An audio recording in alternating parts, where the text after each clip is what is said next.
All right, I guess if everyone's ready, we can get started. All right, so start the recording now. So, Daniel, I guess is the audio already open to all the attendees? No. I'm sorry? Is the audio already open to all the attendees? I'm not completely sure how it works. No, we're the only those of us who are panelists will be able to talk. No, but I mean, can they hear us? Yes, everyone can hear us. Okay, oh, all right. Okay, just checking. All right, so I guess we'll get the panel started. Hello everyone, this is the Socialism in the 21st Century panel. My name is Matthew. I'm with the Platypus Affiliate Society with the UCSC chapter. I'll be moderating tonight. So first, just some notes on the structure of the panel. I'm going to begin with some introductions for each of the panelists. I'll read those out, and then I'll read out the prompt for this panel. Then we'll have some opening statements from each of the panelists for 10 minutes. I'll be using this piece of paper to show how much time you have left as you're giving your opening statements. And then after opening statements, there will be 3 minutes each to respond to each other's statements. And then after that, we'll break for questions. So I'll begin with the introductions. Sorry, one sec. Okay, so Bob Meister is a professor of the history of consciousness at UC Santa Cruz since 1973. His previous writings include Political Identity, Thinking Through Marx and After Evil, A Politics of Human Rights. His next book, which will be coming out soon, is Justice is an Option, A Democratic Theory of Finance in the 21st Century. Nick Dreidger is a former member, shop steward, local organizing officer, and national organizing coordinator for the Canadian Union of Postal Workers. He is currently the executive director of the Athabasca University Faculty Association and a member of the Industrial Workers of the World. Paige Kreisman is running as a candidate for the Oregon House District 42. She serves as the electoral and legislative co-chair of the Portland Democratic Socialists of America, is a board member of the Portland Tenants United, serving primarily as a state policy advisor and an activist, frequently participating in Action Against Imperialism as a DSA member and a Veterans for Peace member. David Walters has been formerly a member of several socialist organizations since high school in 1972, active in the labor movement, and is now a retired member of IBEW 1245. He now dedicates himself towards the building of the Marxist Internet Archive, which he helped found in the mid-1990s. Additionally, he is the director of the San Francisco-based Holt Labor Library, a brick-and-mortar library for papers, documents, and journals of the labor and revolutionary left. He is co-editor with Tim Davenport of the 3-volume selected work of Eugene Debs. So the prompt for this night's panel, Socialism in the 21st Century, will be this. In the early 21st century, socialism has been invoked as a defense against neoliberalism by phenomena such as SYRIZA, Podemos, Jeremy Corbyn, and Bernie Sanders. Moreover, the recent polarization of politics manifested around Jeremy Corbyn and Brexit in the UK and Bernie Sanders and Trump in the US has been welcomed variously as a potential opening for emancipatory politics, political engagement, and a renewed imagination of socialism. If socialism has become the goal of the left in the 21st century, what then would be necessary to achieve it? If it is not, what then is the left's goal, and how does it relate to the struggle for socialism? So now we'll have our opening statements. You each have 10 minutes. I guess, Paige, would you like to start? Sure, thanks so much. Thanks so much for having me. So I'm Paige Kreisman, and my background is in electoral work mostly. So I am the electoral and legislative co-chair for the Portland Democratic Socialists of America, which means I run our electoral organizing and also our lobbying department at the state legislature. I'm also a board member for Portland Tenants United, so we do a lot of militant tenant activism, organizing tenants unions, and lobbying for pro-tenant policies in the state legislature. A big win for us was in 2019. We lobbied in support and won statewide rent control, first of its kind in the country. It wasn't really very strong rent control, so we're gonna have to keep fighting for that, but that was still a win as a win for us. And that's really kind of my perspective of where I'm coming from. I'm also a candidate for the Oregon House of Representatives right now in our May 19th primary in Oregon House District 42, which is in inner East Portland. So right now I've been campaigning for the last year in that. And we built a really strong campaign. We knocked on 25,000 doors here in Portland, and we been endorsed by a broad slate of unions: Oregon AFSCME, Oregon Education Association, AFT Oregon, many, many more. So that's kind of the perspective of where my work is. And this question is definitely very interesting. I think it's two parts. So the first part of the question was, should socialism be the goal, or is socialism the goal in the 21st century of the American left? And obviously the American left isn't one entity that has like one clear goal that is top down decided for everyone. But I think it's pretty uncontroversial for me to say that socialism really should be our goal in the 21st century, because I'm not super optimistic that we're going to make it to the 22nd century if we don't dismantle capitalism, and especially with regards to capitalism's drive to climate apocalypse that we're currently careening towards. I think it's pretty clear and uncontroversial to say that socialism is the goal in the 21st century. And we got 80 more years to do it, so not too bad. We can do it together. But how to get there? That's the controversial part, I think, and that's the part that is more debatable. So I think as an electoral organizer and a candidate, the question is whether the question that I'm probably going to get the most from the attendees here is, can we get to socialism through elections and through electoral work and through electing candidates?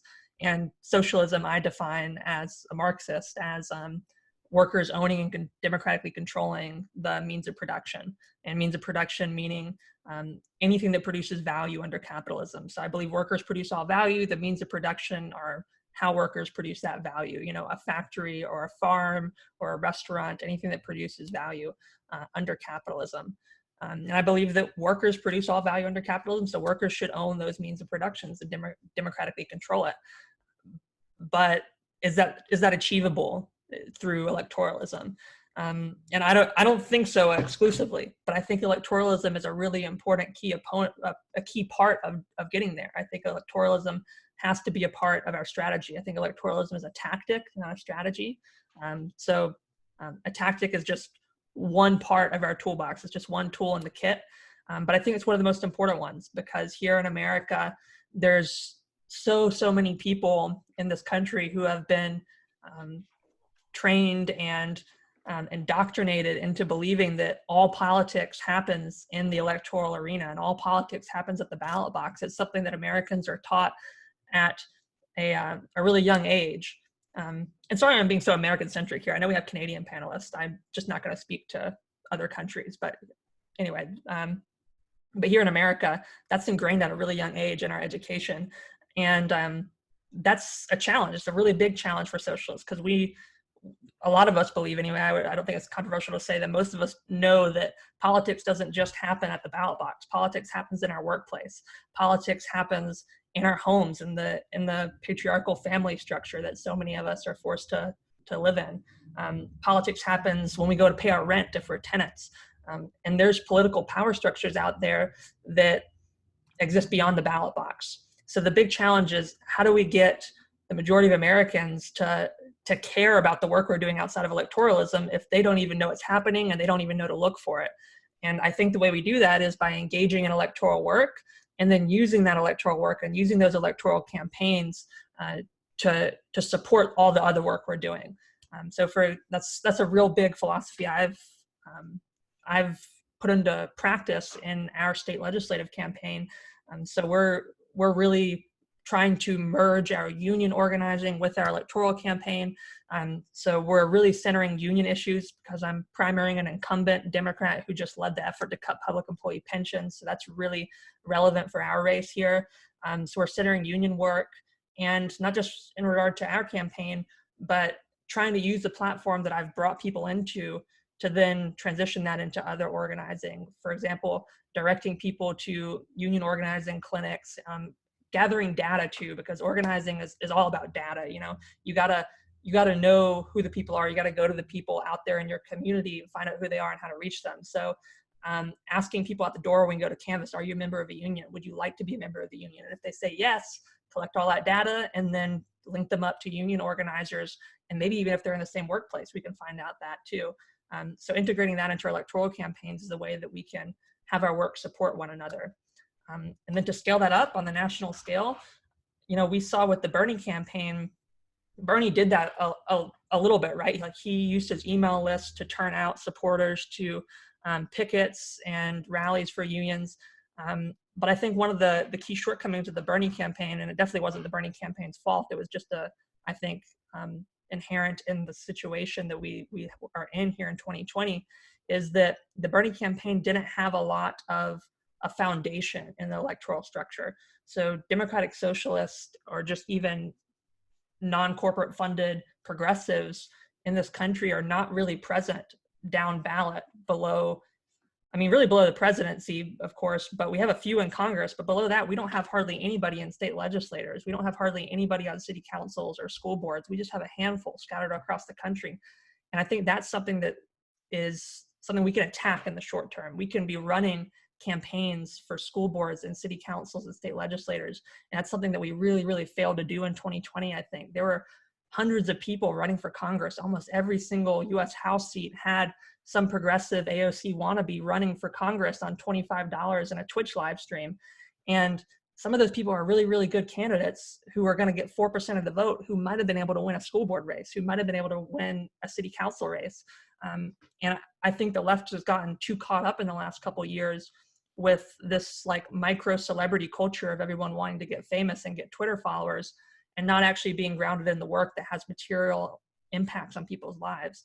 Because even if electoralism isn't going to bring us to socialism, we still have to do it, because people who aren't socialists, people who aren't radicalized, they're still out there suffering, and they still have issues that can be solved through electoralism. And if we're not engaging in that work, then I don't think that we can be taken seriously by the people who are impacted in those arenas.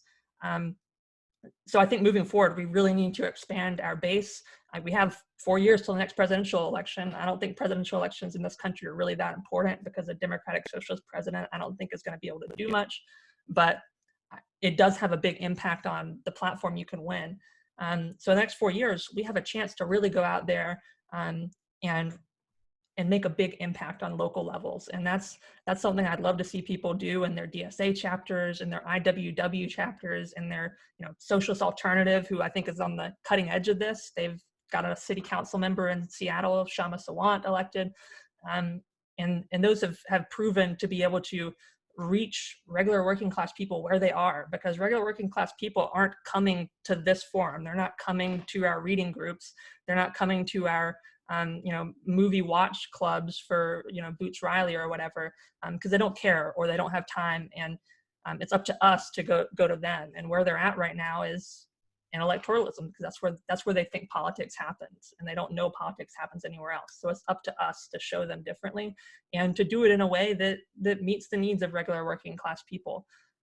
So yeah, going forward, I think in the short term, electoralism has a really important role on the local level, on the state level, anywhere that's accessible for your organizing capacity.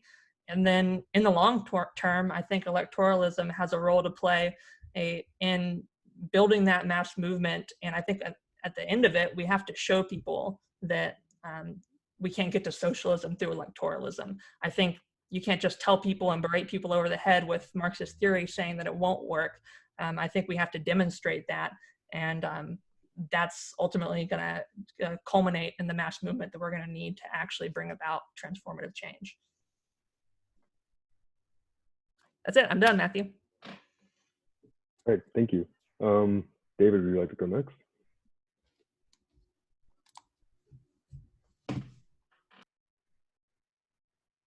I think you're muted, actually. I'm going to try to keep it to the two parts of the question that Paige mentioned. Yes. First, I just got to make one correction. I'm no longer the director of the Holt Labor Library. It moved in July to Cal State Long Beach, Cal State Dominguez Hills in South Central LA. So I'm laid off, went on Social Security, and live in poverty. So, so let me address the question. I think is it's a very interesting, broad-based question. I'll just dispense with a little semantics, which is As I mentioned in my interview with Platypus a few weeks ago, I don't actually use the term the left. It's intrinsically too broad a term, and it's not actually an historical term of the workers' movement. I prefer to use the working class. I know a lot of wobblies do the same thing. You know, it's a thing about who are we resting our power for social change on?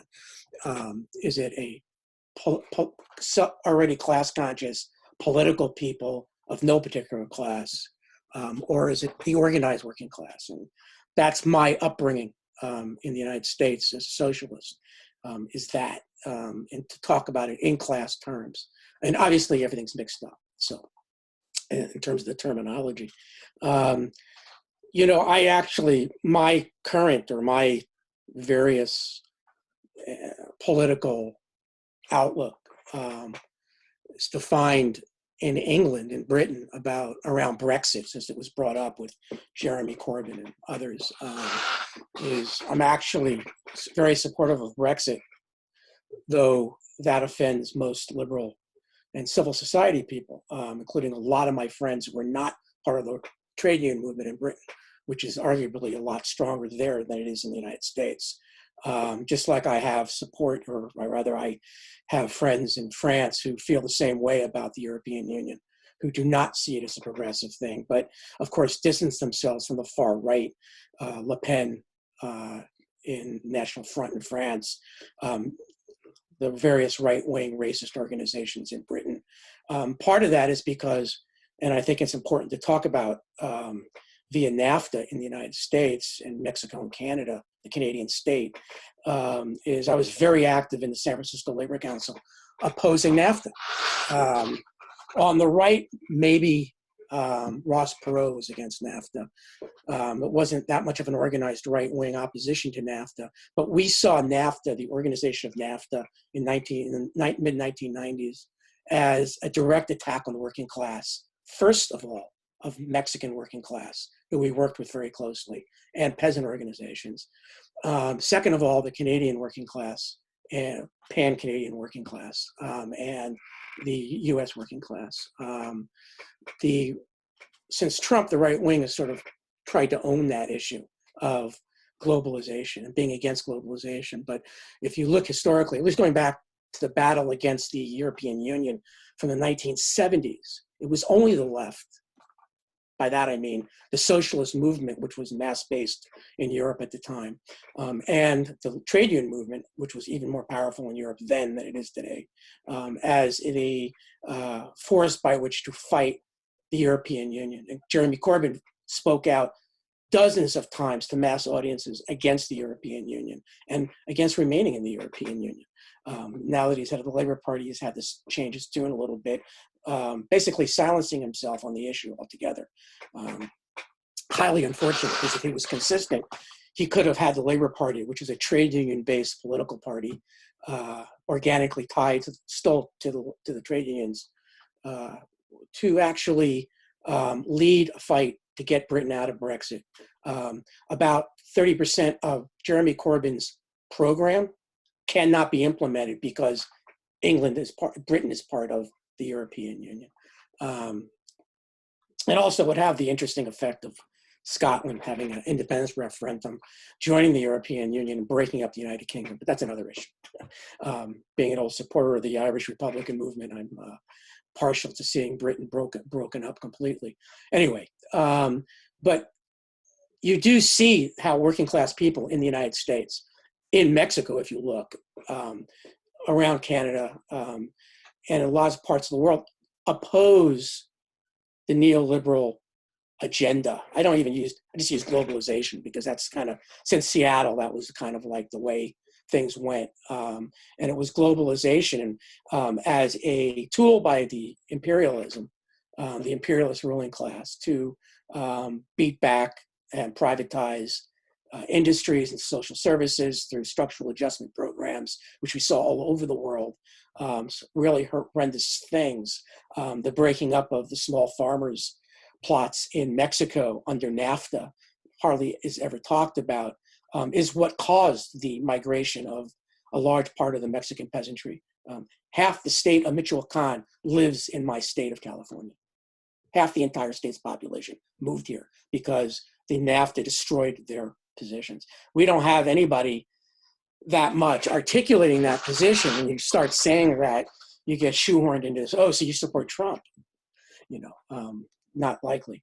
So all these, I think that those who support revolutionary change in the United States and around the world need to be clear on globalization, which they're not. They've ended up defaulting back to a defender of globalization because they see it as a manifestation of a civil society, good guys, civil rights and anti-bigotry sort of perspective in reaction to the far right, which has achieved power in places like Poland and in Hungary with terrible draconian anti-working class laws.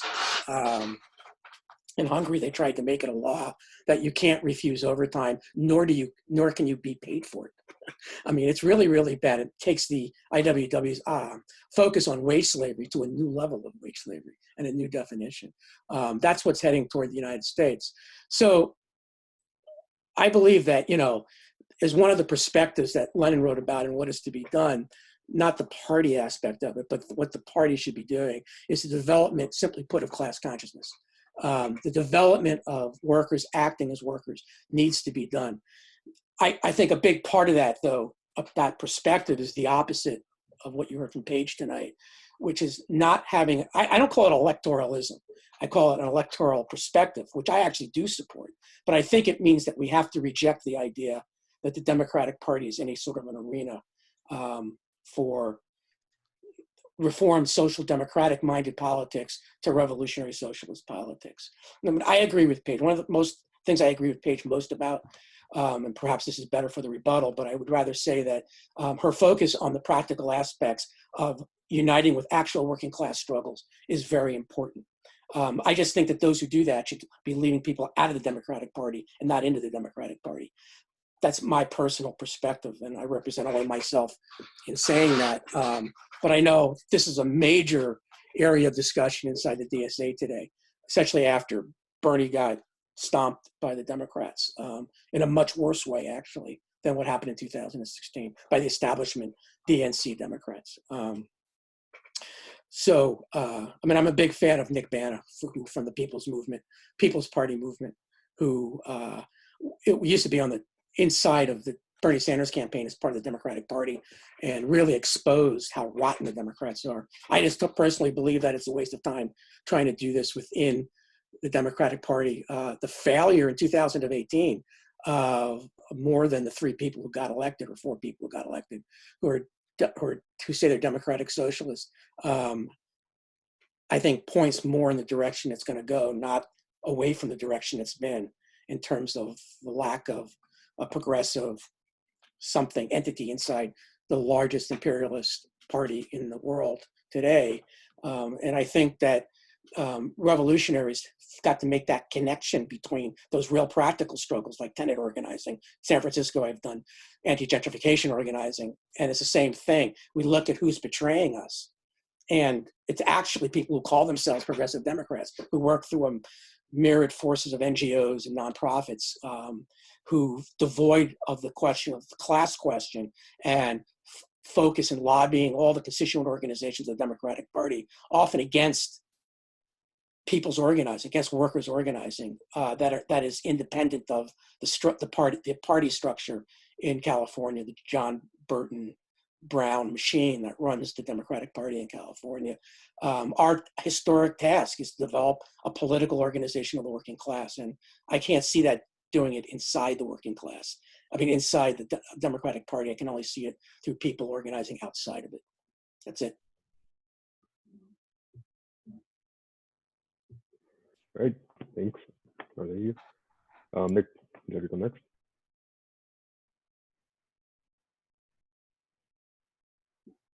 Sure. All right.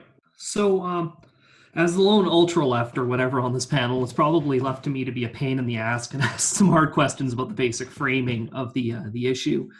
While polarization in politics is probably undeniable, you can see it on the news and society in general, I'm not sure if socialism is really a defense against neoliberalism. Socialism is a political program, one in broad strokes that I ascribe to, and if it's a defense against neoliberalism, it's done an undeniably bad job.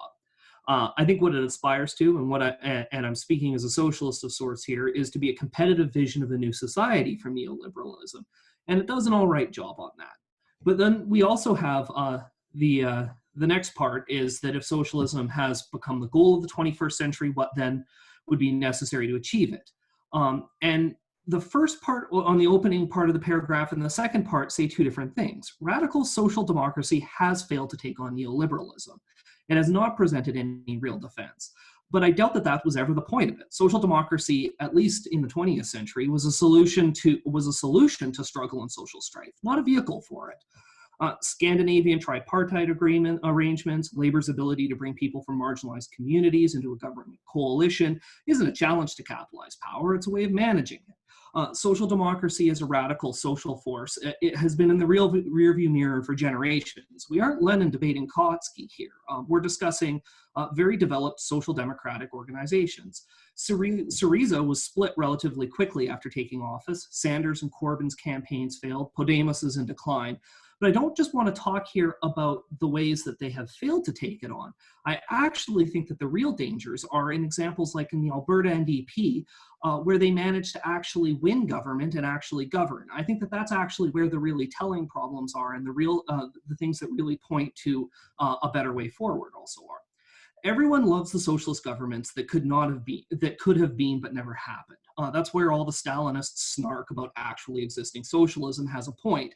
But I want to talk a bit about the higher quality lessons that come from higher quality failures, and how we need to be really worried about isn't really failure, but winning something we don't necessarily want. The reason the Alberta NDP victory in 2015 was so shocking wasn't because they were fringe radicals, but because they succeeded where everyone else thought it was impossible. Sanders, too, has various positions, both demonstrating his voting record and proposed policy positions that weren't particularly radical, but he has something in common with the Alberta NDP in that nobody expected him to get as far as he did the first or second time. Arbitration for strikes is a really good example of a social democratic go-to position for half a century, and has been a major point of departure between different factions in the labor movement for the first half of the 20th century in North America. Sanders looked more radical because of how impossible his victory seemed, and the fact that he came even somewhat close to the movement around him. And the fact that he came somewhat close makes the movement around him seem almost magical. The point, though, remains that he wanted a more heavy-handed role for state mediation of labor disputes. That's what arbitration is. He was not talking about expanding the scope of concerted activity or even the stock social democratic positions like a ban on scabs. He wanted a bigger role for labor relations professionals settling capitalist disputes in the spirit of the Wagner Act in order to keep capitalist industry running. But let's be clear here. I may be deeply bitter about the NDP government in Alberta, but even I smirk when I think about those conservatives eating shit in 2015. But seeing your opponents get their asses kicked is not the same thing as getting power yourself. And I think that that's where our focus needs to be. We need to look at where we can actually build power and where we can actually see real tangible wins. I think Paige uses a great example, and I think that there's a phrase there that's really important that needs to be the bedrock of all of our organizing when she refers to her own work in tenants unions. It wasn't a resounding win or something like that. It wasn't a total victory. It was a partial one, but a win is a win. And I think that that's an important sentiment to keep in mind. Alberta once had a social democratic government before, too. When my grandfather was 6 years old, they governed in the 30s. They presided over the stock market crash and were left holding the bag. Imagine if Corbyn, Sanders, SYRIZA, or Podemos were in the same position. The UFA government in Alberta did what they had to. They defended property and responded to Communist Party agitation over the borderline famine with billy clubs. Defending property was part of the deal. They were redistributing the products of a market economy, not the economic power of people in that economy. They failed to hold on to power for very long after that, and a right-wing populist government got in with a mix of not-so-veiled anti-Semitic bankers' conspiracy theories, protectionist economic policy, and a crank economic theory called social credit. All of this parallels a lot of what we're seeing right now between what we have with the kind of protectionist moves of guys like Trump and Brexit, and then on the other hand, you kind of have the left, loosely defined, and I agree that it's not the best term, trying to kind of jockey that with guys like Sanders and Corbyn talking about a more progressive vision. And then, but the people who are actually putting forward internationalist positions in a certain sense are actually the progressive-ish wing of the bourgeoisie who actually want to stay the course on free trade. They actually have a more consistently internationalist position in a certain sense, because what's happening is that a lot of the left is stuck trying to reinforce the 20th century notions of social democratic welfare states acting as a stand-in for the socialist visions of the 19th century. And defending that sort of state protectionism, I think, actually does have some merit in a certain sense. These are real grievances of working people, but the problem is that it doesn't address the problems and the crises of the like 30s, 40s, 50s, 60s, 70s that drove neoliberalism into internationalizing in the first place.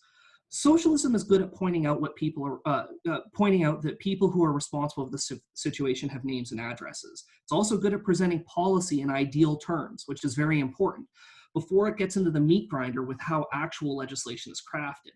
But it's also pointless talking about what you're going to do in power if you don't tackle the hard stuff. How are socialists going to bargain with public sector workers when they're the employer and the advocate of these workers at the same time? Liverpool Militant ran into this problem in a serious way, and Thatcher used their position in the subordinate part of the government and the tax structure to grind those workers and force Militant, the most strident municipal government the UK may have ever seen, most stridently left municipal government the UK has ever seen, into laying people off. How are socialists going to handle businesses laying people off and blaming their policies? When the Alberta NDP was elected, the first thing that happened was within a week, before they even enacted any policy at all, refineries were laying off blue-collar workers, and in their lunch pails, they were handed a pink slip and also a letter explaining that it was the NDP's policies that hadn't even been enacted yet that led to them being laid off. So how are socialists going to handle wildcat strikes? So the fact that as soon as you strike a compromise for a much needed reform, working people will get more ambitious with their demands and more aggressive. The simple fact is that the nature of work is that when people start winning, they get more ambitious and demand more. But when you try and strike these kinds of reforms and compromises, that momentum leads to people wanting to tear up the deal that the governing party just brokered. Socialism isn't necessarily the best at struggle from an ideological perspective because it has a lot of strange assumptions about power, especially state power. You see, principles can't trump the need to balance the books, and the upper class is going to blame you. The upper class is to blame, but you don't elect the CEO of the biggest employer in most places. You elect the government that is stuck either courting the employers to do business in your jurisdiction or explaining why that business left for a jurisdiction where they charge less taxes, are nicer to them, or the government aren't a bunch of damned reds. It doesn't matter if you're Castro's Cuba, the Militant Tendency in Liverpool, or SYRIZA. If you don't have a plan for how you're going to take the market on as such, the market's going to break you. The next thing you know, you're handing out pink slips or selling off profitable public assets to pay your debt. So then we come to nationalization, which is the obvious solution to the problem. But again, nationalization isn't any more socialist than instituting public charters for the right to incorporate under strict government supervision like the early Hudson Bay was. The actual political content, the socialist content of any of these things is a matter of class power, and that's what we're lacking. Corbyn, Sanders, Podemos, SYRIZA are all trying to fight declining class power through political organization in order to implement government policy. But government policy isn't actually able to curb corporate power. In fact, the capitalist class is largely indifferent to it. Airbnb exists as an end run around regulation. Uber is a dispatch app for a cab company that is a dare to every municipal government to enforce their laws on cabs. And most municipalities blinked, just like they did with the rules on hotels and Airbnb. And this is the strength of neoliberalism as opposed to socialism. Neoliberalism is not just a theory of how society should be run. It's a theory of how power is held. We're all individuals and our problems are all our own. Our struggles are all our own. Socialism is supposed to be the opposite, but we stick qualifiers on it. Sorry. We make it about the program as if it will be more real to people if we spell it out in detail. I believe firmly the time is coming where most people are going to support socialism in broad strokes. Much like the world saw in the 1930s, we may not drown it out in totalitarian nightmares like the Eastern Bloc, but I think we'll be no closer to socialism just because people want it, because it has to be more than a policy proposal. Socialism is how we talk about. Hello? Yeah, no, keep going, but you reached your 10 minutes and just wrap up that thought. Hey, no problem. I'm going to wrap it up. Yeah. The last paragraph. Look, socialism is a matter of class power. If you don't have the class organization on the ground, the political organizations are all going to drift. They're going to take on positions that are more expedient under the contradictions that they're faced with every time anybody's in government. So you need that power on the ground. You need that power to be instrumental, and you need to be able to force the upper class's hands. All right, thank you. Bob, would you like to give your statement? Okay, this is a little different. My forthcoming book, Justice is an Option, addresses the topic of socialism today by using the 21st century language of global finance to create a space for the democratic pursuit of historical justice in an anti-capitalist mode. Now, historical justice, as I conceive it, requires eliminating the cumulative benefits of past injustice that persist and compound under capitalism. But there is a political conundrum posed by trying to transpose a Marxian analysis of capitalist industrialization, which focuses on control of the means of production, onto a Marxian analysis of capitalist financialization, which is what we have today and which socialists have hardly even begun to address.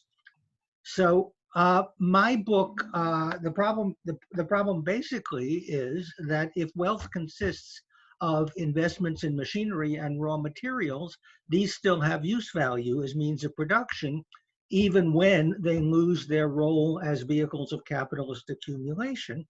But when wealth is held in financial form, it isn't possible to seize and nationalize the cumulative benefits of past injustice without making capital markets that hold those benefits illiquid, thus reducing the valuation of wealth accumulated in the form of financial assets to zero, meaning that in the event of a successful revolution, there would be technically no wealth to seize.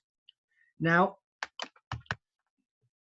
if a socialist revolution against financialized capitalism appears to be inconceivable, which is what many socialists in their heart of hearts believe, it would be because the seizure of wealth that is held in financial form would make that wealth disappear.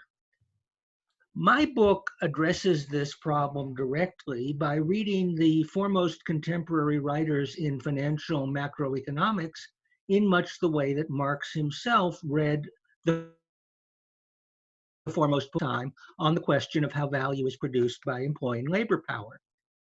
The idea of liquidity is crucially important to my argument because unless surplus value can be preserved in a form that makes it liquid, that is to say, that makes it a financial asset that is convertible into money without itself being money, there would be little possibility and little point in producing additional surplus value. And so my book restates Marx in order to bring together the relation of two ideas that I regard as equally central to capitalism. One is the idea of value, which is supporting life. Capitalism supports life in its fashion by providing both employment and thus wages and the means of subsistence that can be purchased by means of wages. And the commodity form, the value price distinction and so forth connects these two dimensions. The idea of liquidity is that capitalism also supports markets. And in markets, what happens is that people give up liquidity in the form of money to buy things. But if I buy something that is now worth, for example, $5, I don't have the guaranteed right to sell it back for $5 because it would cost me more. And this is a crucial point in my argument. And if we want to really address financialized capitalism, it would cost me more than $5 to have a $5 object plus liquidity. In other words, I could only get liquidity if I also, in addition to buying the object, bought the option to sell the object back to a buyer at its original price. And that option will cost me more than the initial $5, but the option is my hedge against the $5 object, the commodity, falling in price, and the option can be priced. So if we look at value alone, what we get in Marxism is the realization problem, which is the result of the ways in which capitalism incentivizes people to invest in producer goods. But if we look at the relationship of the realization problem to liquidity, what we see is that the realization problem can actually be hedged. For example, the $5 object can be hedged, and the hedge must be understood alongside the commodity form as the kernel of value preservation and hence of capital accumulation.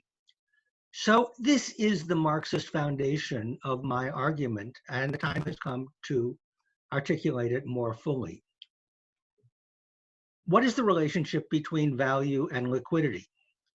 For Marx, the choke points of 19th century industrial capitalism consisted of actions like the general strike and the repression of the general strike, which cuts off the chain of value creation from coal to rail to steel and end products. And the question is whether the soldiers are going to be sent down to the mine hedge and so on and so forth. But when we're talking about the disaccumulation of wealth that is held as capital goods, the choke points of 21st century capitalism are the ability of socialist movements to bring on or bring about liquidity crises, because it is the liquidity crisis and its suppression that cuts off the chain of payments that allows capitalism to produce liquidity and thus to generate funds. Now, both a general strike and a liquidity crisis are ways to disaccumulate wealth that is held in the form of capital goods, and both would essentially reverse the accumulation that compounds the effects of past injustice. And I regard the cumulative compounding of past injustice as the most important thing that is wrong with capitalism. So justice as an option is a sequel to an earlier book I wrote, arguing against the 20th century replacement of revolutionary politics with human rights discourse by saying that a human rights discourse solution, which was a compromise of 2 centuries of revolutionary struggle, essentially required us to reach a kind of political consensus that we can agree that the past was evil only if we also impose a political consensus that the evil is past and that the ongoing compounding benefits from that evil are not considered to. The ongoing compounding benefits of that evil are the benefits that are accumulated in the financial market. And when I want to argue that what comes after evil is not the human rights compromise, not the human rights sham, I argue essentially that historical justice is defined by the effect of anti-capitalist revolutionary politics on capital markets, which is what the other speakers have been addressing in a different way. It may be obvious or a purely semantic point to the extent that historical justice would be a revolutionary event of capital disaccumulation. But the important point is that making capital markets illiquid essentially is also a way of reducing the value of accumulated wealth to zero. And that the way to do that is essentially to say that the guarantee of the liquidity of capital markets is indeed something that has economic value through which the concept of socialism can be defined. So in my framework, essentially financial markets exist to manage and manufacture alternatives to illiquidity in the same way that mainstream electoral politics, such as we've been talking about, exists to manufacture alternatives to revolution. And the objection that neither illiquidity nor revolution is possible in capitalist democracies implies that historical justice as an option is essentially worthless, that its value is zero. If we consider historical justice as an option that can be priced even when it can't be exercised, the price of historical justice has to be considered as the price of the premium that can be charged for overcoming the threat that socialist movements pose to liquidity. So my use of options theory in order to discuss socialist justice basically requires me to set at par value the valuation of two possible scenarios, one of which can be used to price the other. Revolutionary justice is an event of disaccumulation, and capital market illiquidity is an event of capital disaccumulation. And the key idea is that the premium for maintaining the liquidity of accumulated wealth is identical with the premium in a democracy for rolling over the option of revolutionary justice. Right. So in Like other 10 words, minutes, so if you want to wrap up that thought. So in other words, the macroeconomic liquidity premium that preserves the value of wealth accumulated in financial form has a value that can be set at par to the political premium that a democratic political movement can extract at the same moment of rolling over or renewing historical justice as the option of disaccumulating. Now, in conclusion, this is not just my fantasy. The government actually guaranteed the liquidity of financial markets in 2008. It's doing that again.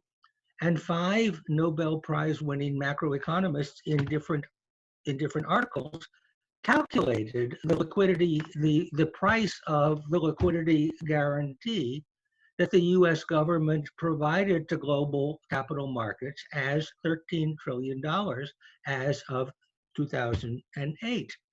Now, $13 trillion is a real liability of the government that should have been and could have been paid for as a real asset, perhaps the asset of a call on the value of the recovery of capital markets.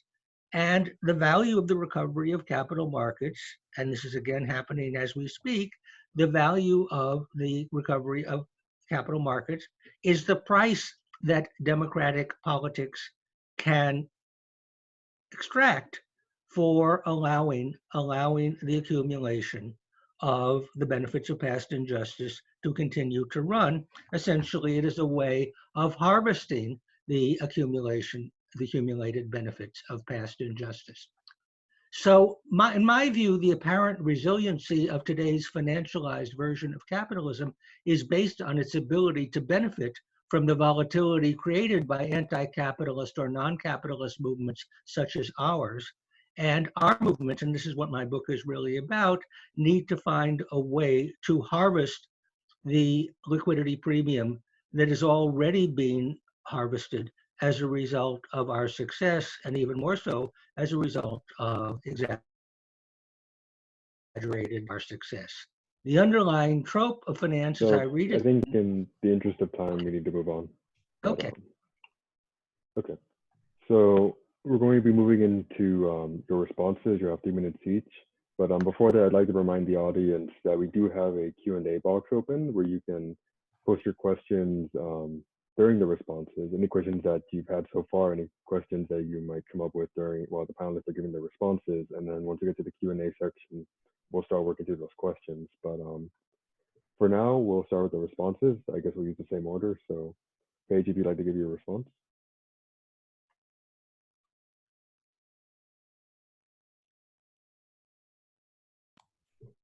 Response to the other panelists? Yes. Oh man, I don't know. Y'all make good points.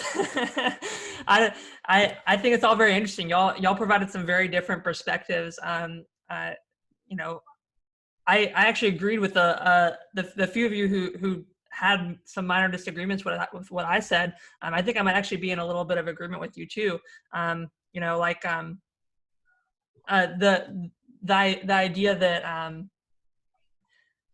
electoral politics inside the Democratic Party, this debate of whether or not we can transform the Democratic Party, or is it even worth engaging in the Democratic Party? And I think you're right, David.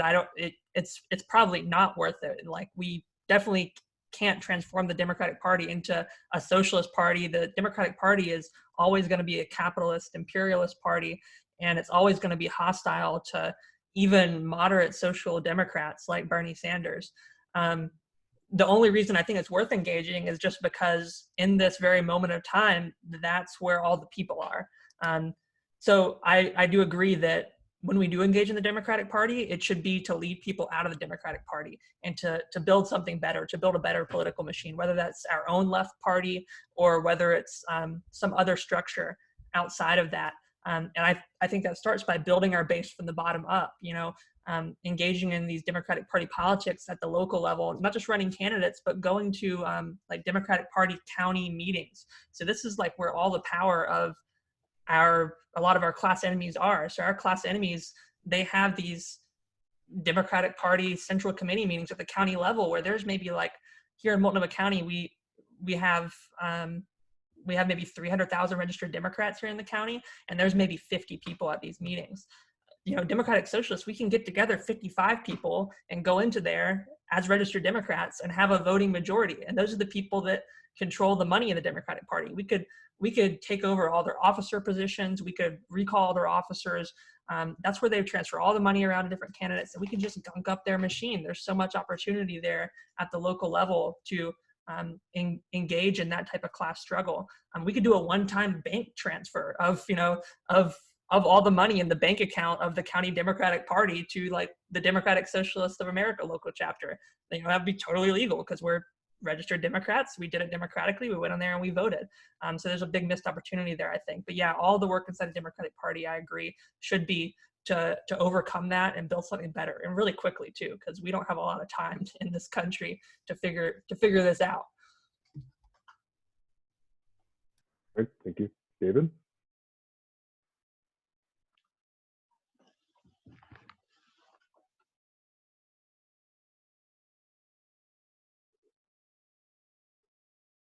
David, you're still muted.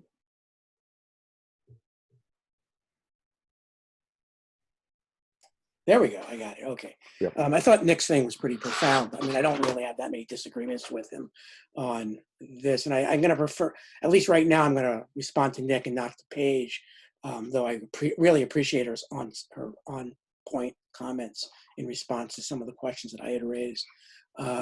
Yeah, I mean, I think this is what Nick says, the bottom line. It's about class power. And he's right about nationalization. Nationalization is a form of administrating the capitalist system in a way that can certainly benefit working people, but at the same time can also prop up the capitalist class. If Bernie Sanders' campaign around an Attlee 1946 British Labour Party socialized medicine, it would have been the same thing. I mean, if I was British, and all my friends defend to the death the National Health Service because it has worked so well, even if it's under attack by the Tories. It's even got Boris Johnson defending the National Health Service. After all, it saved his life just about a week ago from the virus. It still is that, and it's balancing out your demands, what appear to be reforms, even radical reforms, with what the ultimate goal is, which is to remove class power. It is the destruction of surplus value. It is the ultimate goal of producing things for use value and not for surplus value. And to do that means destroying this political state that we live under, the capitalist state. And for that, you need a revolution. So, with Mike Trotskyist background, I would say that, bridging the consciousness of working class people from the immediate demands to these ultimate demand of workers' power, in whatever form that might take in the United States, is the quest that we're up against. And how to do that and on what organizational forms it takes, I don't know anymore. When I was younger, it was a little bit more certain. But today, it's not as certain as it is today.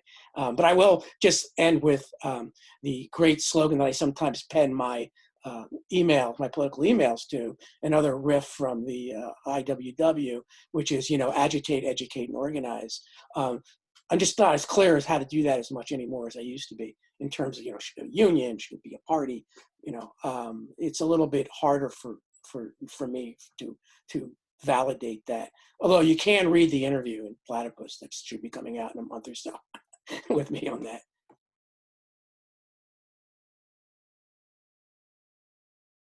All right, thank you. Nick? So yeah, I think this is a really great discussion. I'm really enjoying everything you guys have to say. And I don't want to, I know that the whole point of the panel is to be the guy who's the expert and all of that. And I'm not going to go and say this organizational form is the way to go. And this is the way to do it. But I do want to talk a little bit about some of the organizational forms and how they interact, because I think that ultimately we are talking about strategy. And what Paige was talking about earlier about, like, you can have tactics and you can have strategy, and sometimes you'll have different kinds of tactics within a broader overarching strategy. But it's also really important to keep in mind that all tactics also have strategic implications. You know, like if you are moving somewhere and you are trying to, like, if this is like a classic army battlefield or whatever, you're not going to start bombing the ground that your infantry is standing on, for instance, unless you're a really callous person, which is subject of a lot of movies, but it doesn't actually make a lot of sense. Ultimately, you want certain tactics to fit together. And I do think that there's one thing that's unique about electoral politics, is that as a tactic, as opposed to, say, I saw in the questions, for instance, there was some talk about decolonial struggles, and there was talk about struggles around unemployed councils, and as has been mentioned earlier, tenants unions, and then my own work in the trade union movement. These all have a dynamic of power between a unit of authority that draws power from a group that's underneath it, and it draws that power from it, and then the power that group can push back on it is actually the source of the power that's oppressing it. And electoral politics doesn't really have that, especially in like a liberal democracy. Like a constituency in a liberal democracy, or a riding association or anything like that, isn't exactly the same kind of dynamic as a trade union. And I do think that does create a different kind of constituency and a different kind of idea of how your power works. And frankly, it takes it one step away from class power. If you're organizing an anti-colonial movement on a reservation in Canada, for instance, that constituency inherently is going to have a certain relationship with the system. And just by the nature of those communities, there are so few people who are frankly in the upper class or bourgeois that it's really not significant. So the anti-colonial analysis is brought in through the class struggle that's inherent in those communities. So to a certain degree, it's not really about the left adopting the analysis or pretending to say what other people say. It's a matter of organizers learning where there are issues of common cause and building concrete alliances where there's common cause and common concerns. And I think that's where you build it around constituencies then that can take direct action against those common targets and build that power in a unified kind of way. So anyway, that's kind of what I got to say on that. All right, thank you, Bob.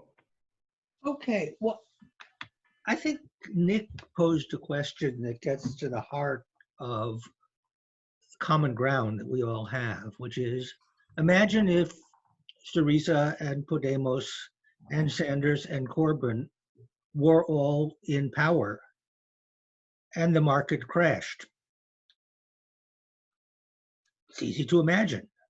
What we imagine, and what we imagine because we lack an analysis of the market that crashes, is that the market is going to break you. And the market is going to break you, says Nick, because you don't have a plan. Now, it seems to me that what we need is an analysis of what happens in that circumstance, what it means for the market to break you. Because for the market to break you, essentially, is to say that the suicide bombers on Wall Street are threatening to blow themselves up with everyone else if they don't get everything they want. And thus, that threat, essentially a terrorist threat, reveals that the socialists really weren't revolutionary after all, that they cave because they don't want to be blamed for tanking the economy, and they become the people.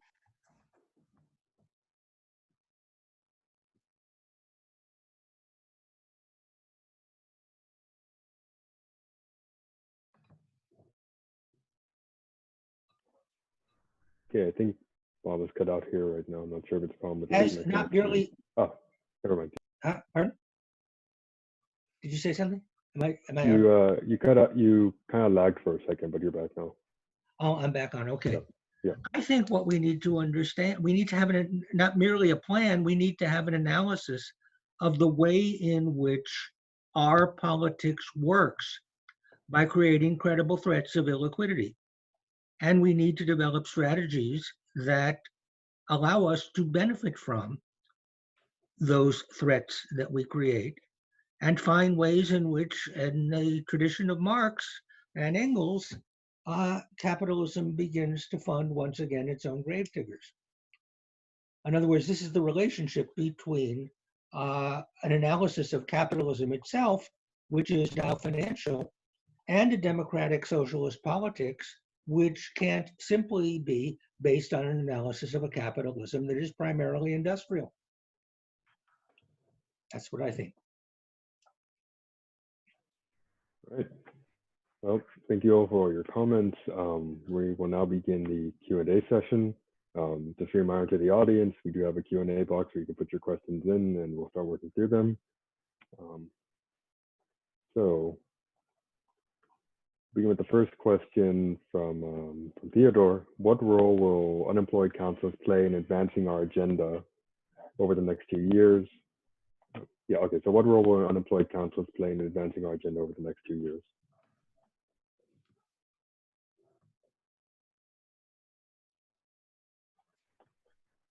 And I suppose, raise your hand if you have a response to that question. Right, David?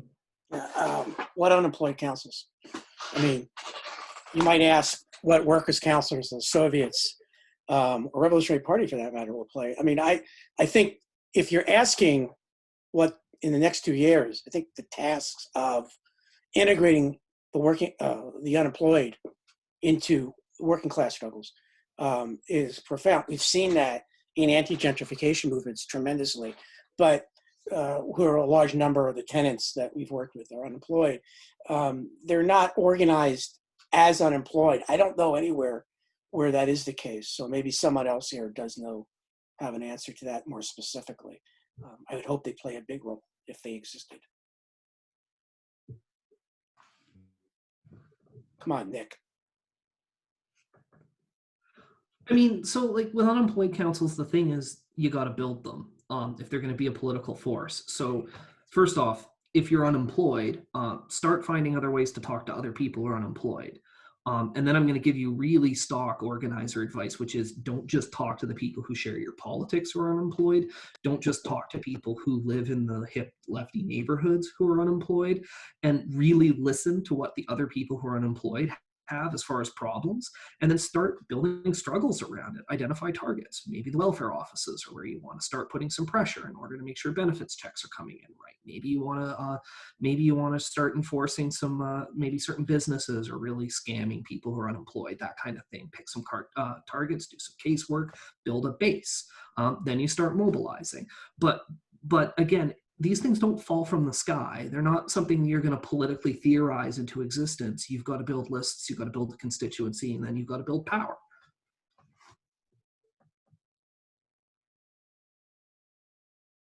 Right. Are there any other responses to that question? Well, if not, we can move on to the next question.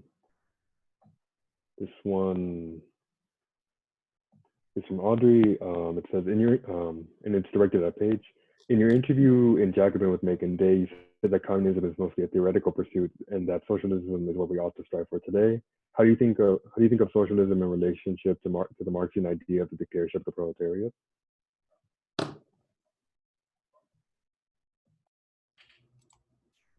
Sorry, you're real difficult to hear. Let me find it in text if I can read that question. Okay, found it. Hang on, I'm reading it.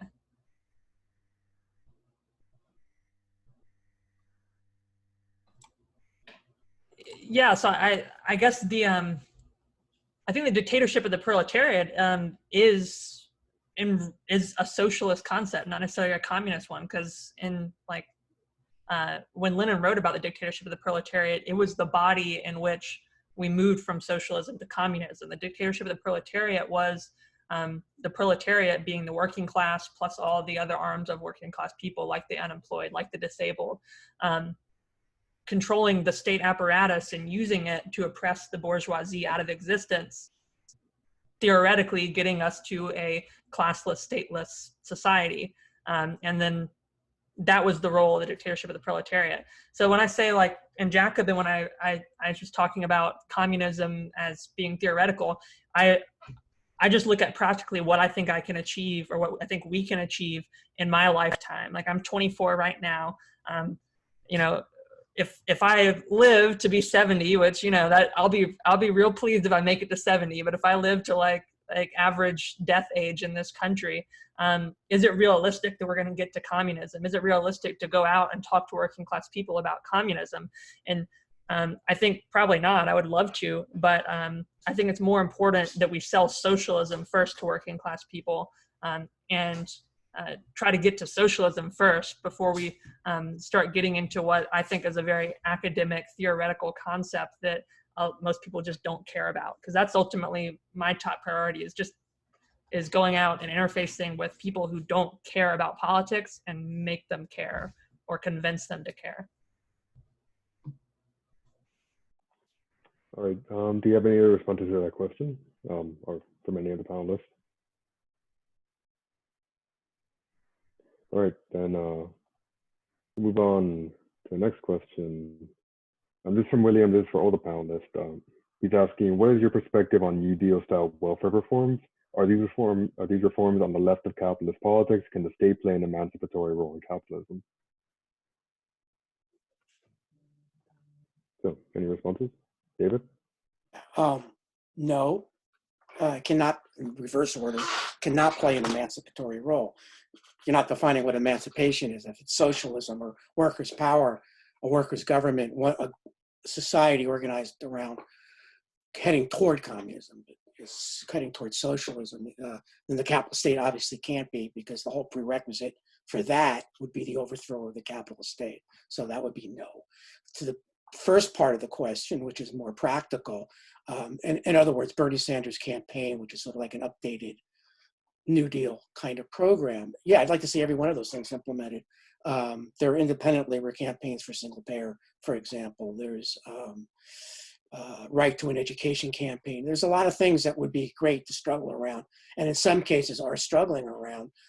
It would be great if, had Bernie Sanders won, he would actually attempt to try to initiate that. He can't, because what he has not done, unlike FDR, who was swifter at this sort of thing, is that Sanders hasn't built a coalition of other people who are running on his program. That's what FDR did, and that's why he was able to continue and get things passed.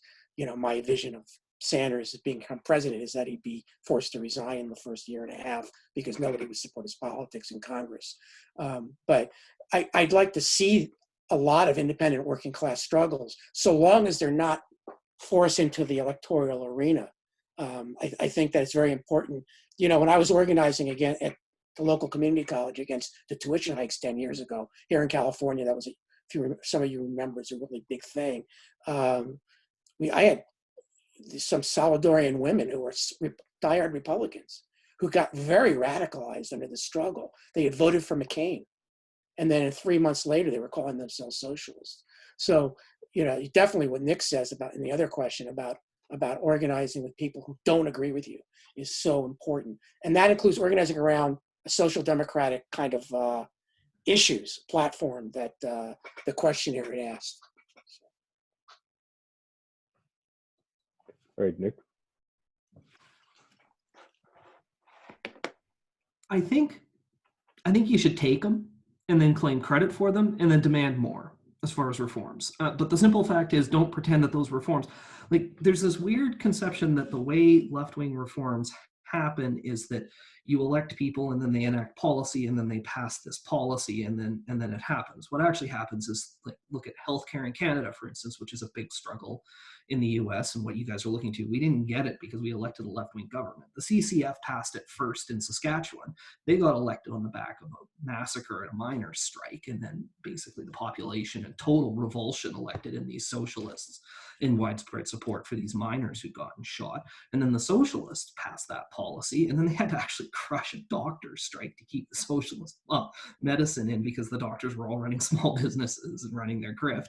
And then what happened was that the federal government got so scared of everybody else demanding the whole thing that they wanted to implement healthcare on their own terms under a conservative government in Canada. So it was a federal conservative government that was responding to a dynamic inside politics in a really, really backwoods prairie province that basically implemented healthcare. So like, you don't just simply elect politicians who pass policy. You basically struggle and then they respond. I mean, there's a similar dynamic with, for instance, with the civil rights legislation in the US and Canada. And these kinds of dynamics, what's important is that the people who struggled and claim the power get credit for that power so that they're more ambitious and demand more. And the simple fact is that it's always going to be partial stuff. It's always going to be a containment mechanism. And what you need is to use that dynamic in order to push the struggles forward, instead of using it as a dynamic to make people more complacent and less ambitious.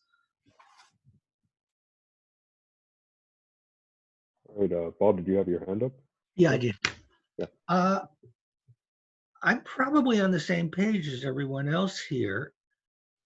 The way I would put the problem is that the welfare state needs to be understood in the context of the general strike being the extreme form of class power that was possible and at least conceivable, although the possibility was probably exaggerated.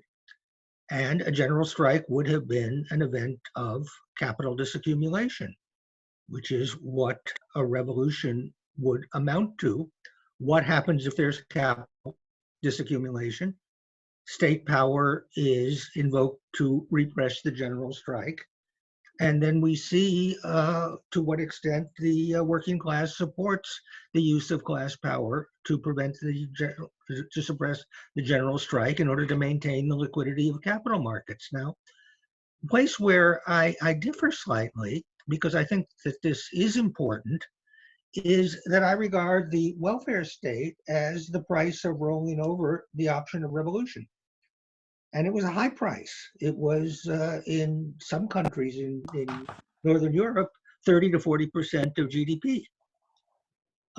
It's a very high price to maintain the liquidity of capital markets. So on the one hand, it's a sellout because it did maintain the liquidity of capital. On the other hand, it is the price of the option of doing so, and a success for democratic politics. And I think what we're talking about when we're talking about socialism as proceeding along both electoral and non-electoral lines is understanding what the ultimate forms of power are for a class-based democratic politics on the one hand, and for repressing it on the other by means of threatening to blow yourself up by making the capital markets illiquid. This is something that has always been seen as a basis of failure and as a source of weakness on the part of the working class. And what I'm arguing is that it's really a source of strength. All right. Do you have any more responses, any more thoughts on this question? Okay, then move on to the next question. This is from Nicole. In my view, capitalism relies on the exploitation of people and the extraction of wealth. Often the exploitation of people is highly racialized. It continues to be so. How can the left move past the trap of not just looking at socialism as the issue of class and class difference and incorporate more of a decolonial, anti-racist, and anti-feminist and feminist approach?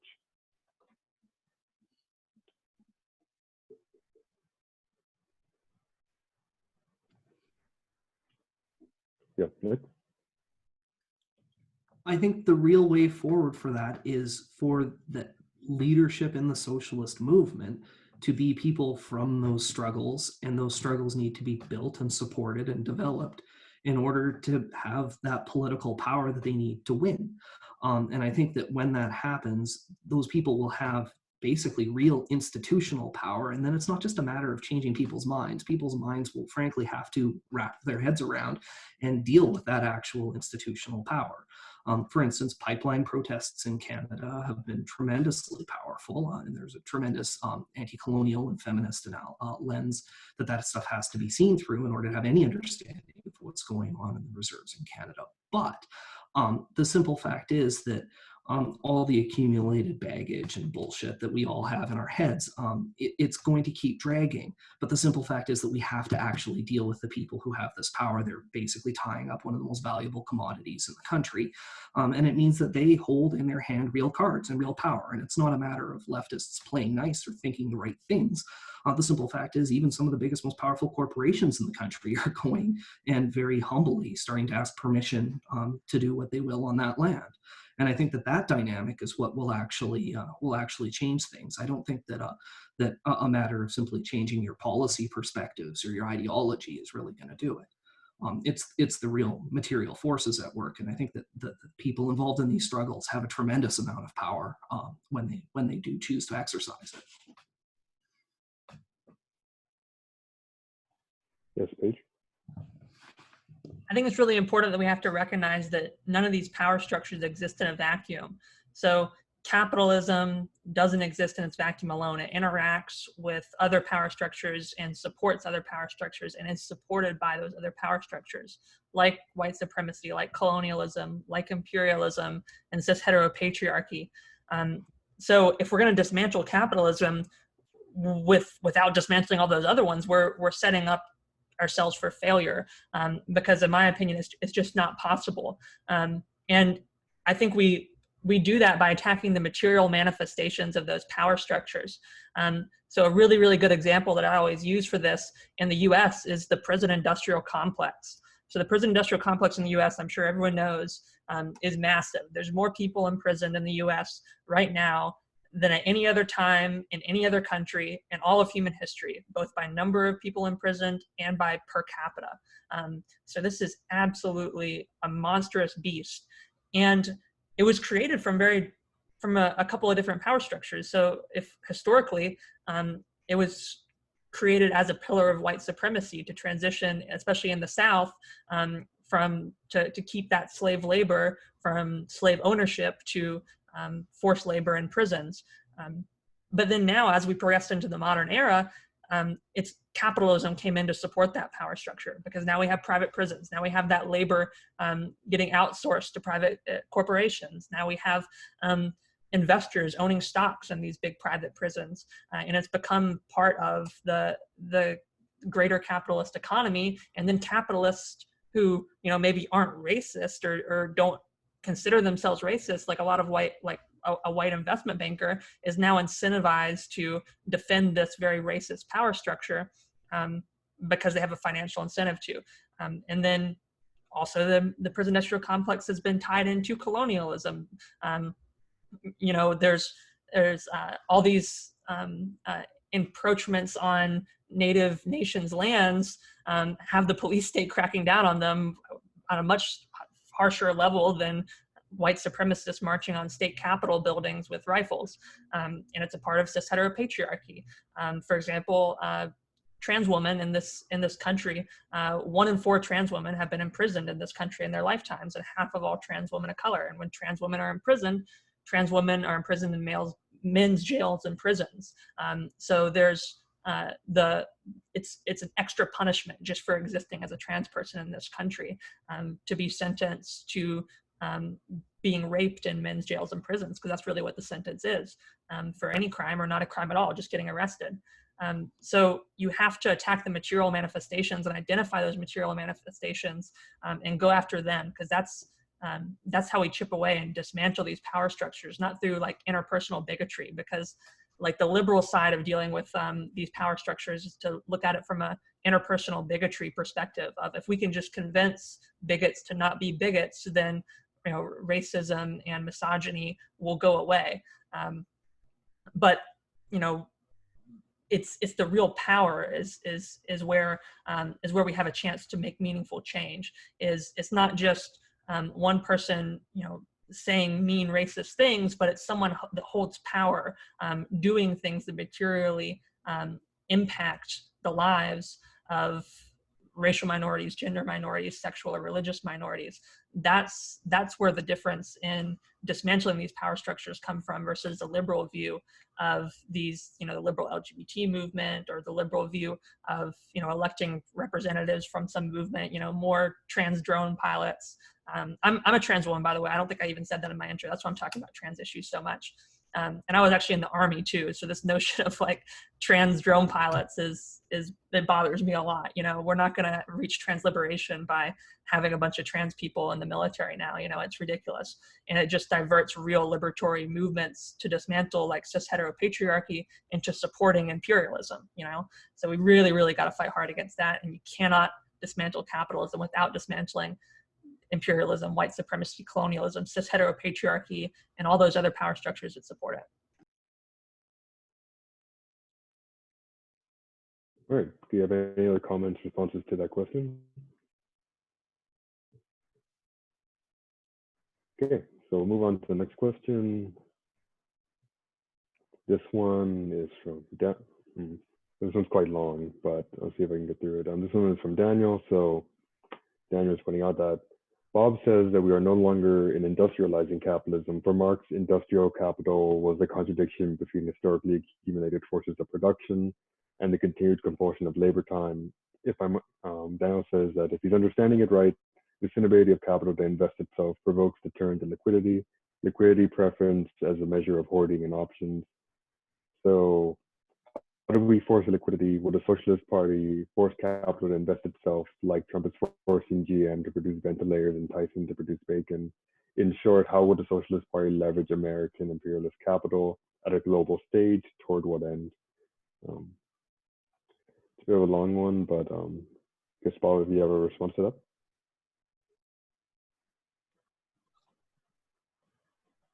I couldn't hear it all. If you look at the Q&A box, it's also written down under answered.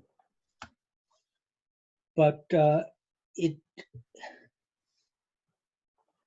seems to me what I've been saying is that we need an analysis of capitalism and capitalist power as it is in order not to be crushed by the things that always appear to reveal us not to be socialists and not to be serious, because no one wants illiquidity. I think we need to be able to harness all of the ways in which our politics, to use a financial metaphor, allows capitalism and capitalist institutions to profit by shorting themselves. What we create when we create politics is usually, for example, when I was involved in the strike debt movement and the anti-tuition movement a decade ago, is usually an exaggerated perception of our success that produces the possibility of new investment vehicles for capitalism that allow capitalism to restore liquidity as a result of harvesting the surpluses created by the volatility that we produce in our movements. We need an analysis of the ways in which our tactics are, to begin with, efforts to create uncertainty on the part of capitalism and capitalist institutions about its own contingency and future. And we need to begin to develop ways in which we can organize around the benefits of allowing people to take short positions on the failure of capitalist schools and the failure of public institutions, which is what capitalism profits from today.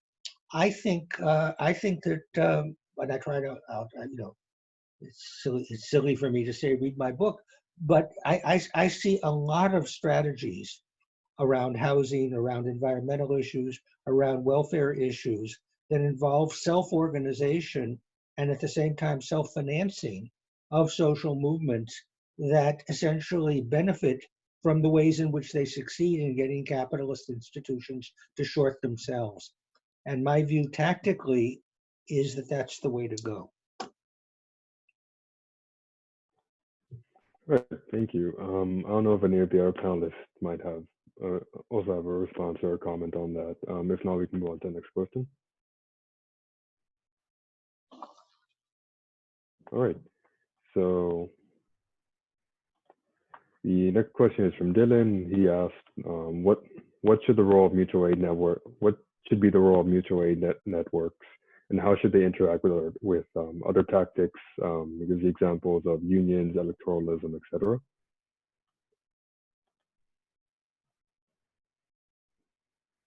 Right, Paige?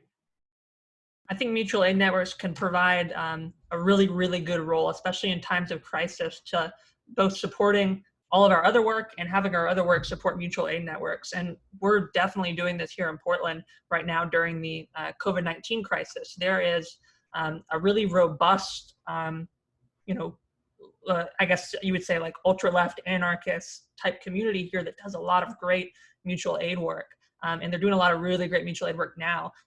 There's a group called Symbiosis PDX who just went out and bought 3,000 pounds of flour to distribute to the community here in Portland.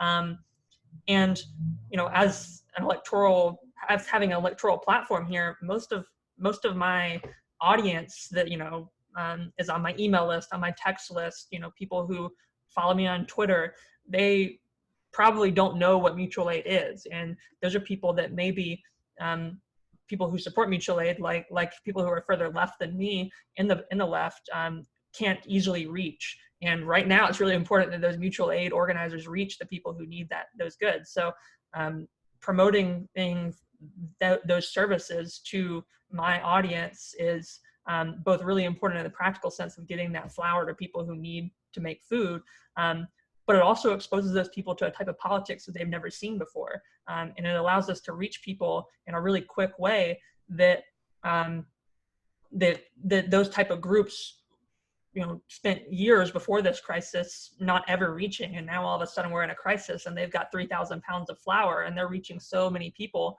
that are being exposed to this and learning so many things outside of their vision of what is acceptable in American politics. So I think that's super awesome, and I'm super happy to support anarchists and municipalists and everyone doing all that awesome mutual aid work. Not the mutual aid work's exclusive to those groups, but those are the groups doing it here.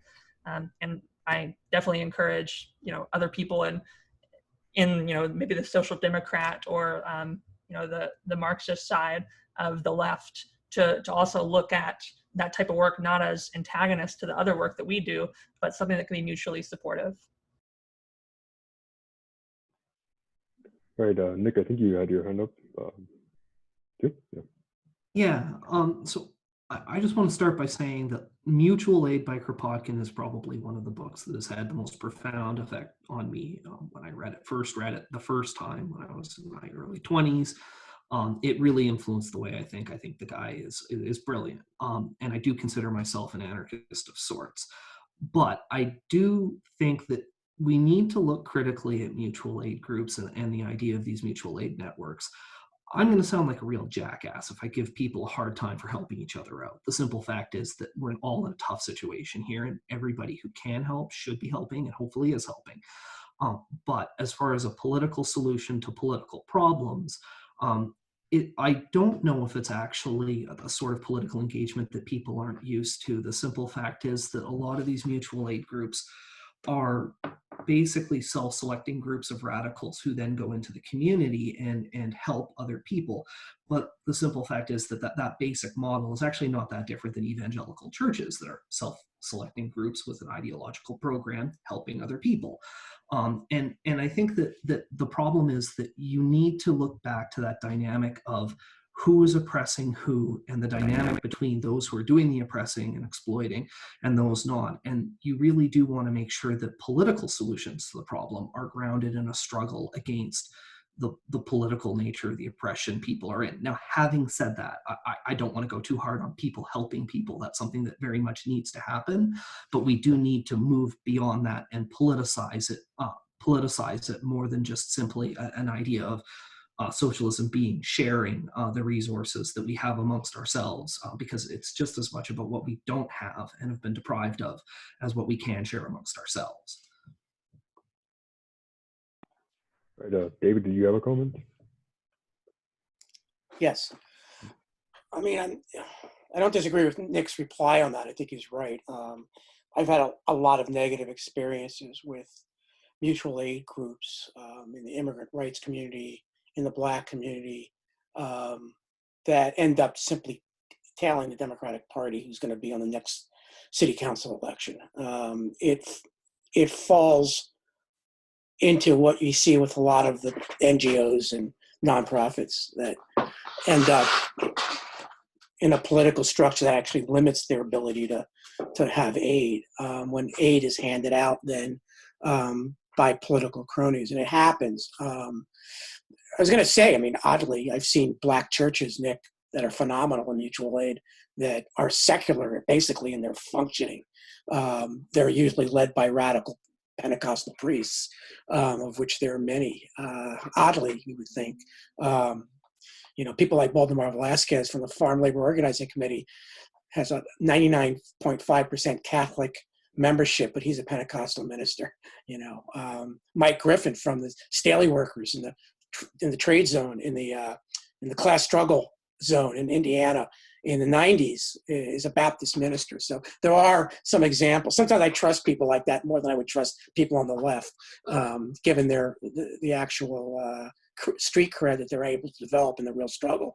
But one example of a mutual aid society that understood what both Paige said and what both Nick said was the People's Hurricane Relief Fund in New Orleans after Katrina, which was made up of ex-Black radicals, but they had a really good base in the lower Ninth Ward, and were able to use both the mutual aid networks that existed prior to Katrina, that were built up after Katrina, and to try to force them not to back down when the Democrats kept saying to them, the Black Democrats kept saying to them, wait until November, the Democrats will get back in power and everything will be good again and we'll be able to fund you. And they didn't buy that. So they continued to organize. And these mutual aid societies that actually become semi-political organizations, I think are really worth looking at and exploring. We see a lot of that in the immigrant rights community in the Bay Area now.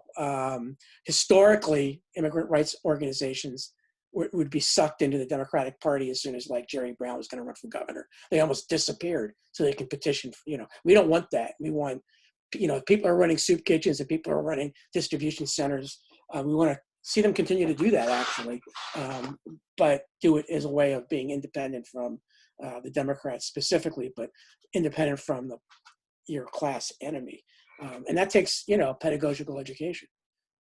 Doesn't fall from the sky. All right, thanks. Do you have any other comments, any other responses? All right, then we'll move on to the next question. Let's see. So we have some questions from Chris. He asked, firstly, the right has been successful historically, partially due to its ability to organize around popular themes, but has achieved terrible ends. The left historically seems to always be in disagreement from the lowest to the highest levels. Is there some innate inability for successful radical left politics? Why is rightist politics more successful than leftist politics? He also asked about the role of utopia and about COVID-19 as a moment of opportunity.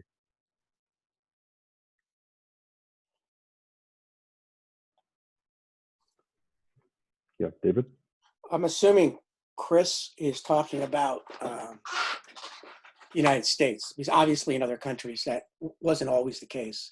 Certainly the election of SYRIZA was an example of when the left, most of the socialist groups and the working class organizations came together through the different factions that made up SYRIZA, since it was a very, very heterogeneous organization. The problem was, of course, SYRIZA's program, they refused to break from the paradigm of the European Union, and that doomed them. They were going to pay that debt no matter what. So that ended the political mobilization of the working class against the European Union, and specifically the German banks that were the key players there. So in the United States, I would just say that, we're weighed down by the fact that, unlike Nick's country, we've never had any kind of political expression of the working class that was, had any sort of, to use Gramsci's words, hegemony over inside the class that was seen as perhaps to a certain degree in a vanguard way, the Socialist Party of America, which had 500,000 members. I'm not mentioning the votes because I think the votes are irrelevant.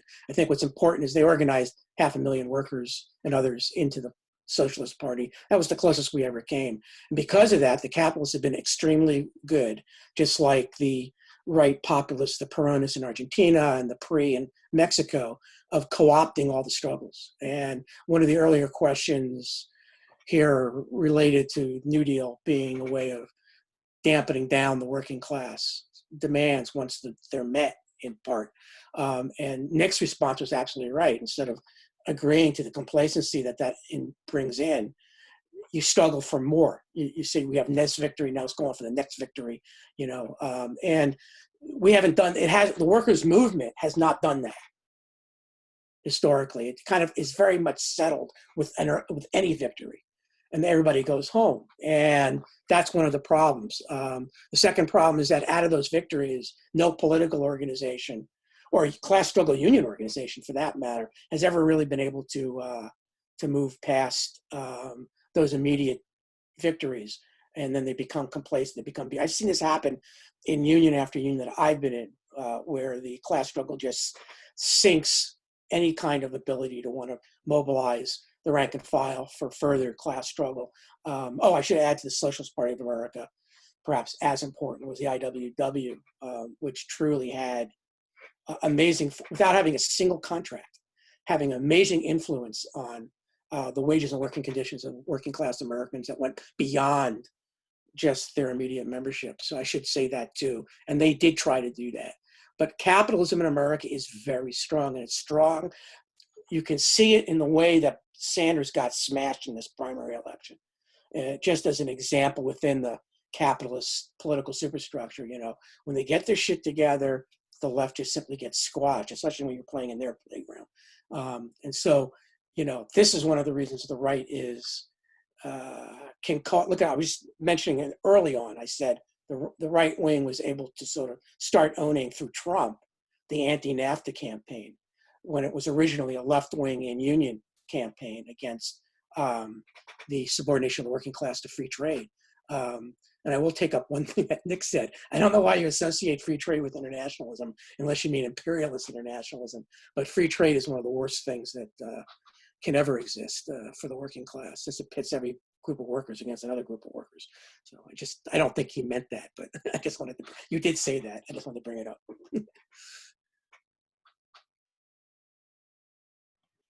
On that note, of course, with any of the questions, if one of you has a response to another panelist's response, then feel free to speak up about that too.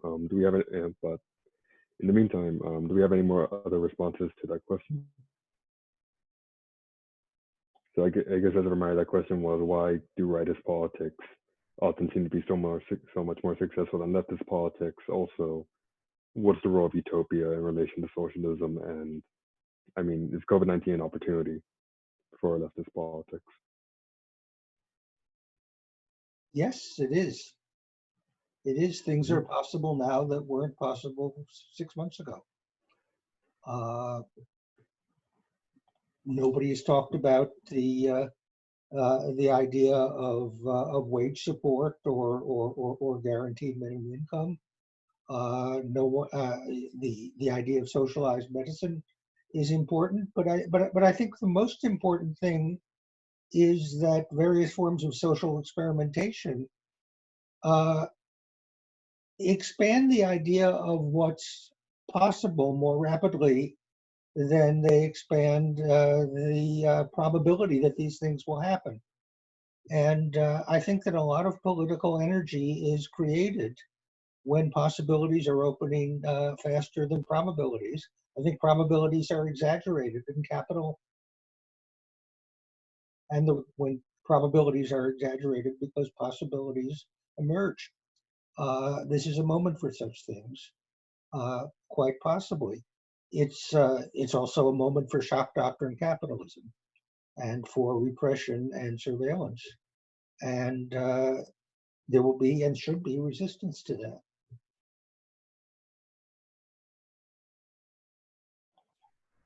Right. Nick, I think I saw you gesturing that you had a response. I only think that COVID-19 is an opportunity for anybody to capitalize on it if they were already ready to do it before the crisis. If you didn't have an organization in place, if you don't have a constituency, this isn't the time to build it. And what you probably want to be doing is looking at how do you get an organization in place for the next crisis that's coming. And there's going to be another. We're in the second once-in-a-lifetime recession in recent memory. There's a global pandemic going on. There's ecological issues all over the place. There will be other crises. This isn't the final conflict. We don't all need to stand in our place. We can plan for the next one and probably should. So my advice is that if you're not in an organization that's ready to move, that's ready to have each other's backs, and is ready to take on a few fights and win them, look at what you need to get there next time. All right. Any other comments, any other responses? Okay, so move on to the next question. Right, this one is from Mathis. I think it's probably mostly directed at David, but I'm sure everybody will. It's probably more of a general question too. What is the relevance of using Debs to the struggle for socialism in the 21st century? What can we learn from the history of the Socialist Party for America, or of America? I actually have to go after this. I'm being drawn away by some family stuff, but I will answer the question. I don't see it on here, but I'm trying. Leave it at the bottom of the answered column. Or the answer column? Yeah. Oh, doesn't show up on mine, but that's okay. Okay. So the question was, how would Debs respond to the crisis today, or what lessons can we learn from the Socialist Party in the past? Well, I mean, I think there's several things we can take away from Debs, which was the constant centering of his politics on the working class in different forms, but mostly through the Socialist Party, the IWW, and the struggles and strikes that they were engaged in at the time. He was sort of their voice. Debs's role wasn't really an organizer. Debs's role was as an opinion maker, basically. He wrote 20,000 columns in his lifespan for Appeal to Reason and 300 other socialist newspapers. And so he was there to champion the working class in their struggle. And so loyalty to the working class is one thing you can take away. Second, putting things in class terms, which flows from that. Debs almost always put things in class terms. Whether it was his support for strikes or his support for temperance and being against getting debauched in alcoholism and all that sort of thing. He always put it in how does it affect the working class. Third thing, maybe the most important thing, is that the working class needs its own organization, expressed both through a union, the unionization, and through a political party. He comes from that tradition of revolutionary socialist democracy that saw both of them as necessary to achieve a working class seizure of power. And so that theme of never supporting the Democrats. I mean, Debs did support Democrats, but before he was a socialist. Once he became a socialist after 1896, any kind of wavering around the progressives and the 1897 disappeared. And he said, it's better for voting for something that you'd want and not get it than vote for something you don't want and get that. And if there's one thing that's consistent, it's that saying. I have to go, comrades. I have to do some stuff. So. All right. Well, thank you for your time, David. Thank you. I'm sorry. Very good experience. Oh, okay. Nice meeting you all. Thank you. Okay. Yeah. All right. Goodbye. So it's 8:45 right now. If we feel that we are okay, the thing has gone too. All right. So it's 8:45 right now. If we feel that we can power through 15 more minutes of questions, we can, or we can maybe just take one more and wrap up. I suppose it's up to the panelists.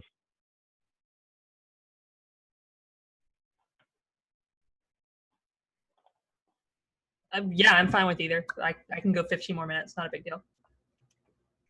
Okay. So I think I'll try to just work through some of the more relevant questions right now, or some of the ones that kind of stand out.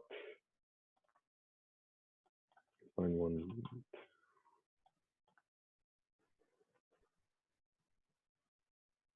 Well, let me see. Phrased. One of them. Okay, so here's one from Anthony.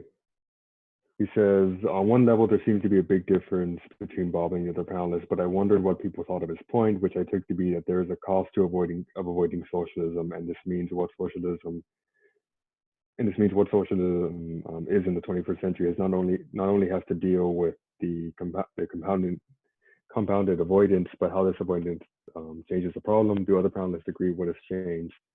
Do people agree with Nick that what we might be striving for is not socialism, but the counter-revolution of the past might just make the problem worse, even if it leads to politicization, as Paige advocates?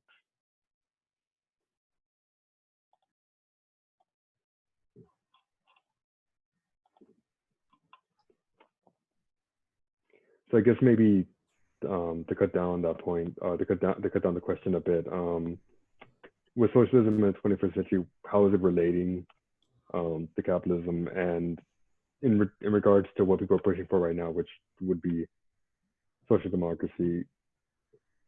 Obviously, it's not really equivalent to socialism. So, to the extent that it might be considered, is it enough to push for that, or does it need to go further? Even if,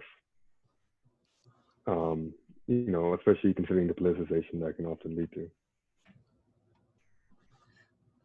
Yeah, okay, I guess I'll take a shot at that. I think there was actually another question there that I can answer at the same time because they're really similar.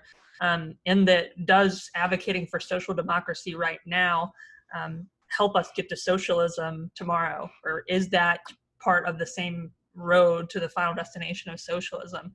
And I think it's situational. I think it, in the US here right now in this moment in time where I am, I think it is helpful to advocate for social democracy and to work in coalition with social democrats, because in the US there has been such an effective campaign by our class enemies to isolate the left and to treat the left as something to not be taken seriously.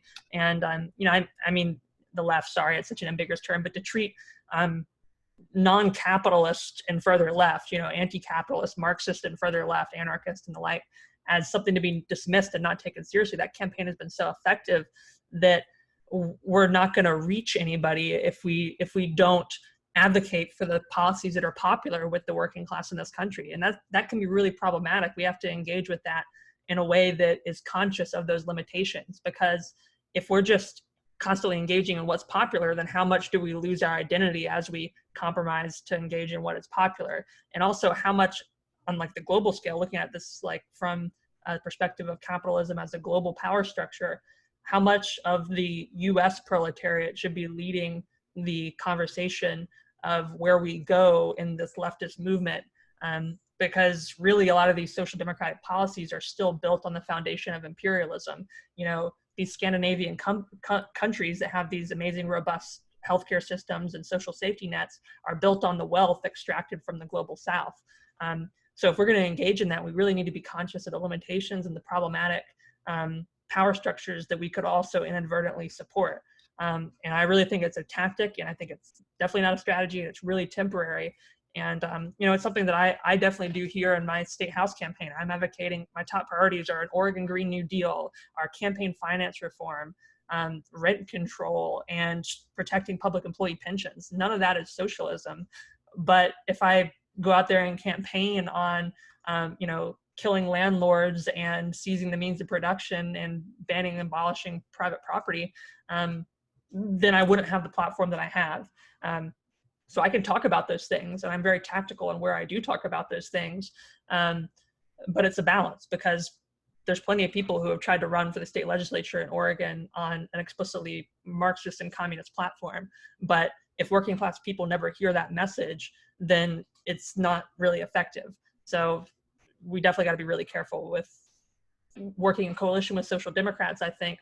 But also, a lot of these people aren't our class enemies. Social democrats in this country, for the most part, there's definitely a lot of like business owners and landlords that fall into that like progressive liberal camp. But for the most part, these are just working class people that aren't class conscious, and it's not their fault that they haven't came to the same conclusions as us. And we're not some like superior, like intellectual, elitist type of, enlightened being because we came to some conclusion that maybe someone didn't. I really think that radicalization is like part of a privilege. Like I've had the privilege to like read Marxist theory that maybe someone with less privilege who's just trying to survive under all these systems of oppression hasn't been exposed to. So like I don't think we should like look down on them and say, we're not going to interact with you, we're not going to work with you, but come to our reading group. That's ridiculous. People are going to, people who are struggling, who can be helped by social democratic policies, are not going to come to our reading groups and not going to come to our book clubs or, to a Zoom meeting like this and hear our points. We have to go to them. And if that means working in coalition with social democrats, then I think it's effective in the moment in time, but it's got to be looked at on a case-by-case basis, I think. All right, Bob, do you have any comments on my question? Or I think in general that the approach I'm advocating requires us to understand what it would look like for our tactics to work. That is to say, what kind of success they are expected to have, and who is benefiting and who would benefit from the success of our tactics. Which isn't to say that our tactics should simply be to produce benefits of a social kind for clients of social programs. But it is important to see, for example, what effect environmental tactics and so on, or rent control tactics actually have on market values. I don't think that you can talk about socialism without an analysis of the ways in which capitalism succeeds and fails in absorbing anti-capitalist forms of politics and benefits from the uncertainties that those forms of politics create about it. So what I'm really advocating may be entirely consistent with what my friends on the panel are actually doing. I just think that an analysis of what effect the success of your tactics has to go beyond whether or not you succeed in signing, and getting people organized and getting people to join you. all right, so I think building off those responses and the last question, I think I'll throw in a question of my own. In that a common theme throughout this discussion that keeps being brought up is this idea both of electoralism, but also what happens to a socialist or even just a social democratic movement once it gets into power and once it has to actually interact with the forces of capitalism or a capitalist crisis or a collapse of the market. And so how do we kind of, I suppose, square that circle about the fact that using electoralism as a tool or a tactic, but also the fact that even on a very local level, a socialist or even just a social democrat in power, when confronted with a crisis and perhaps with a lack of a strong socialist movement or a strong socialist party, may be forced by some of the conditions of capitalism or economic conditions to do something that on the surface would in reality run counter to working class interests. And how do you work through that kind of problem when you're pursuing electoral politics?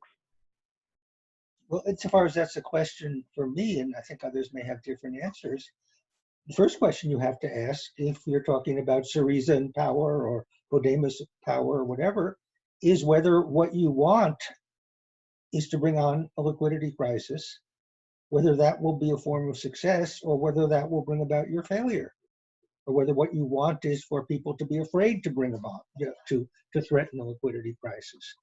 And in order to have a program, you don't simply need policies, which is what you would do if you could afford to do it, maybe.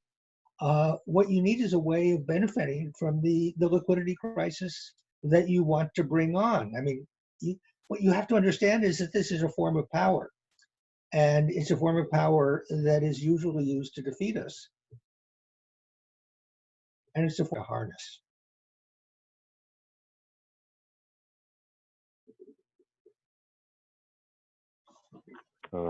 Paige, did you ever respond to that question or respond to Bob's comments? No, I don't think so. Sorry, I couldn't hear you very well. Is there a really concise summary of what that question was? You can either put in the chat or repeat again. Maybe I can catch it this time. Okay, so basically, throughout this panel, what's been discussed is that there's electoralism, there's getting into power even at a local level, or even there's been discussed the historical examples in Canada or in other countries of left-wing social democratic or socialist parties coming into power.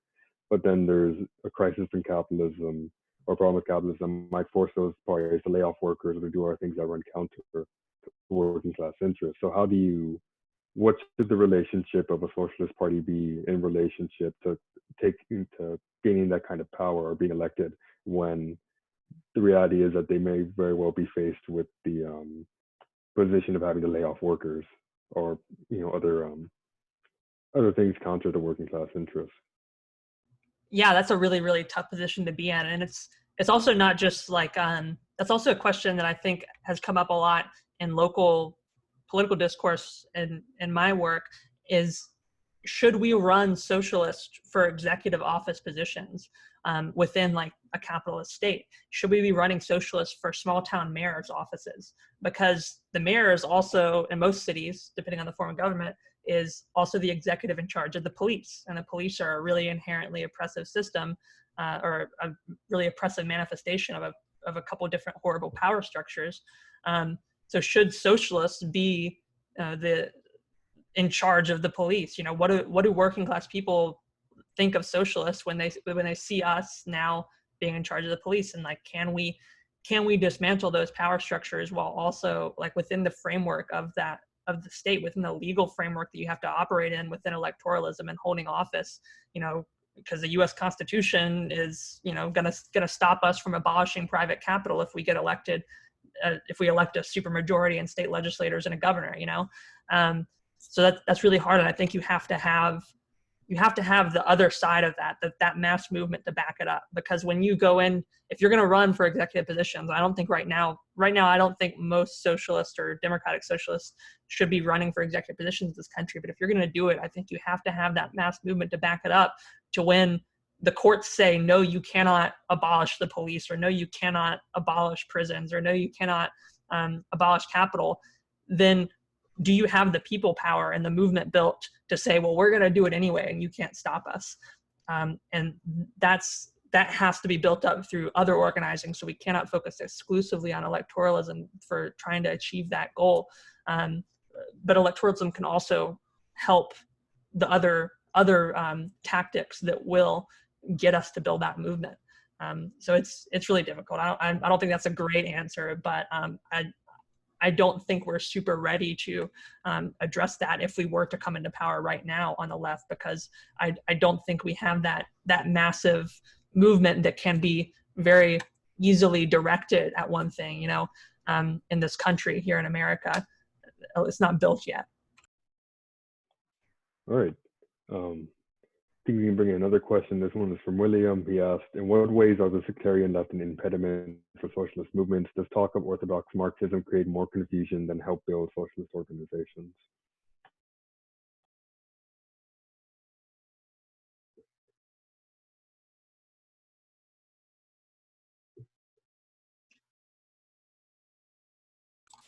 Yeah, okay. Sorry, I was just reading the question in text.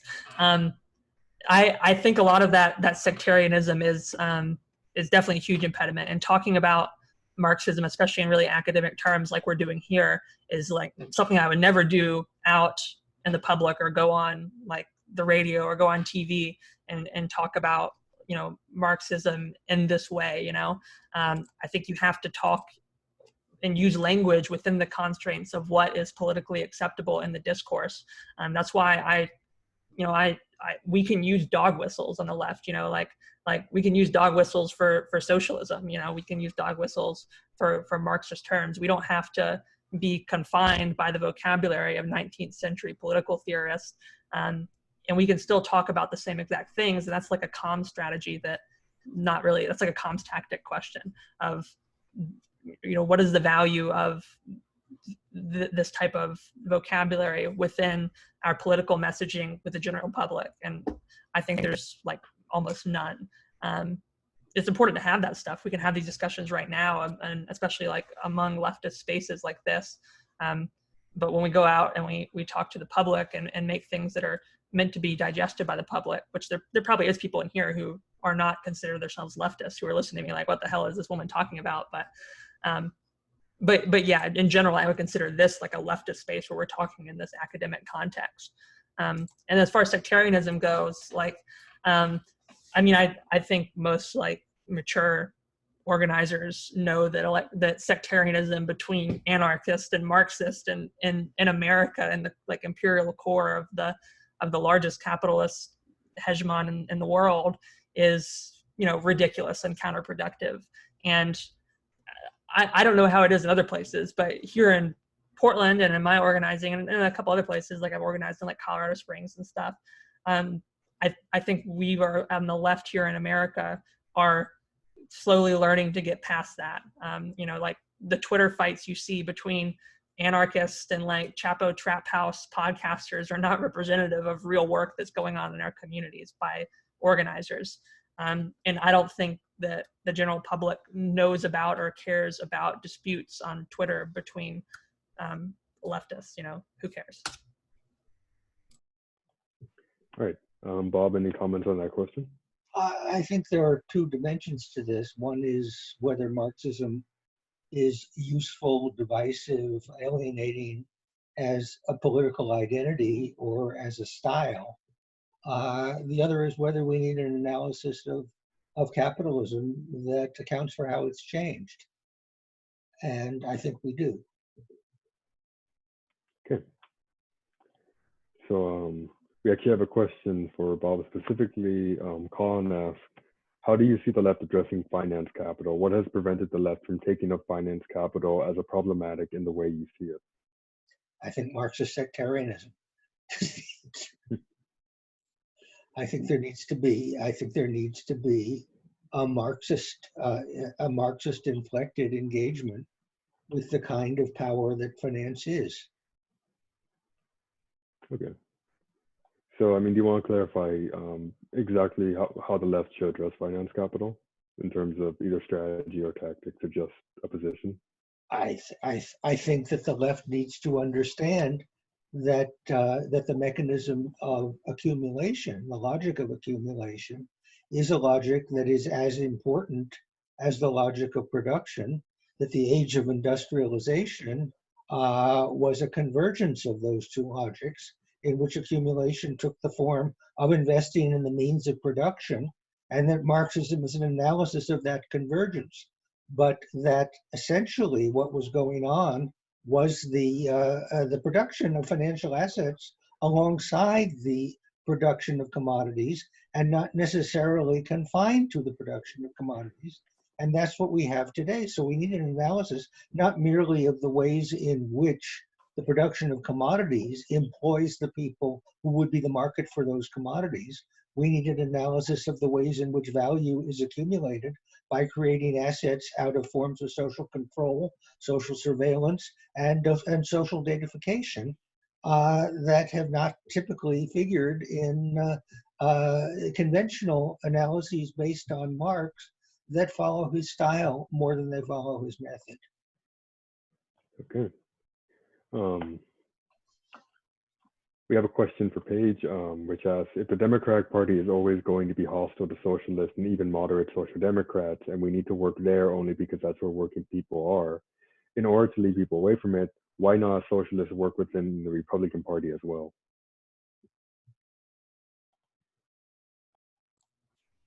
Yeah, I saw that question. That's a really good one.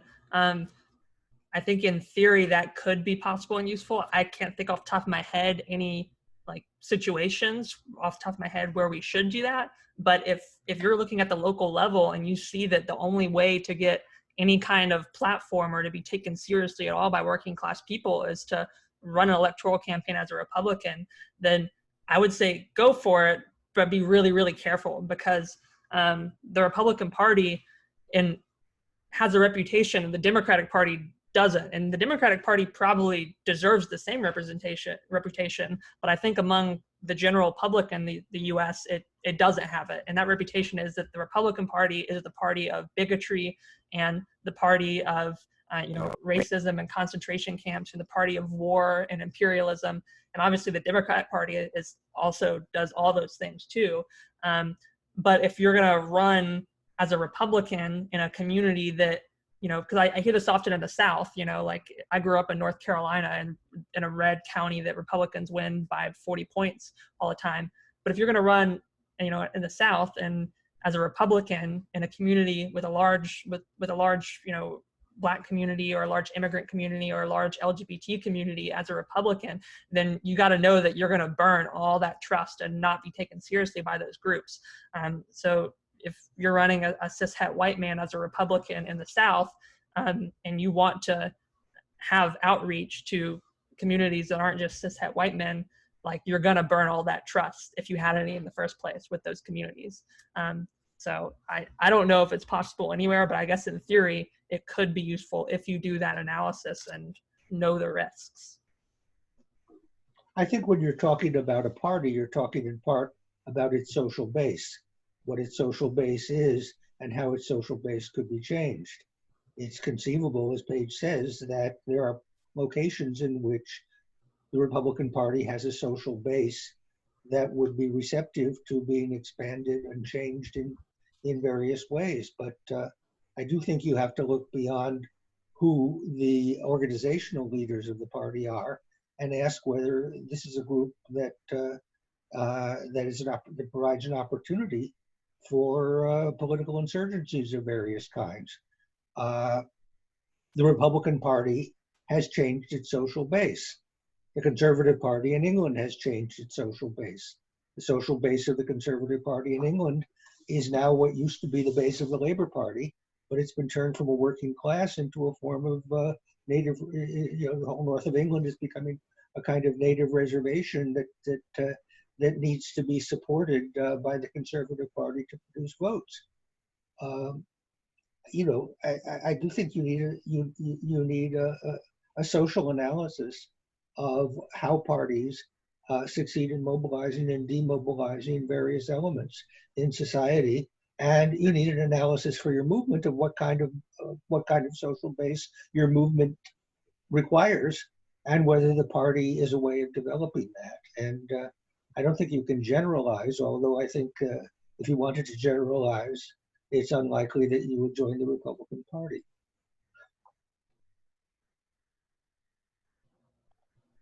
Okay then, let's see. This question is a good one. Let's see. So Cameron is wondering about the German situation. He or she asked, in Germany currently has a policy in place that colloquially or translates to co-determination that effectively gives unions a 50% controlling interest in boards of directors at large corporations. Is this a policy you see as worth importing and advocating for in the US and Canada, in interest of giving workers real control over their labor and workplaces?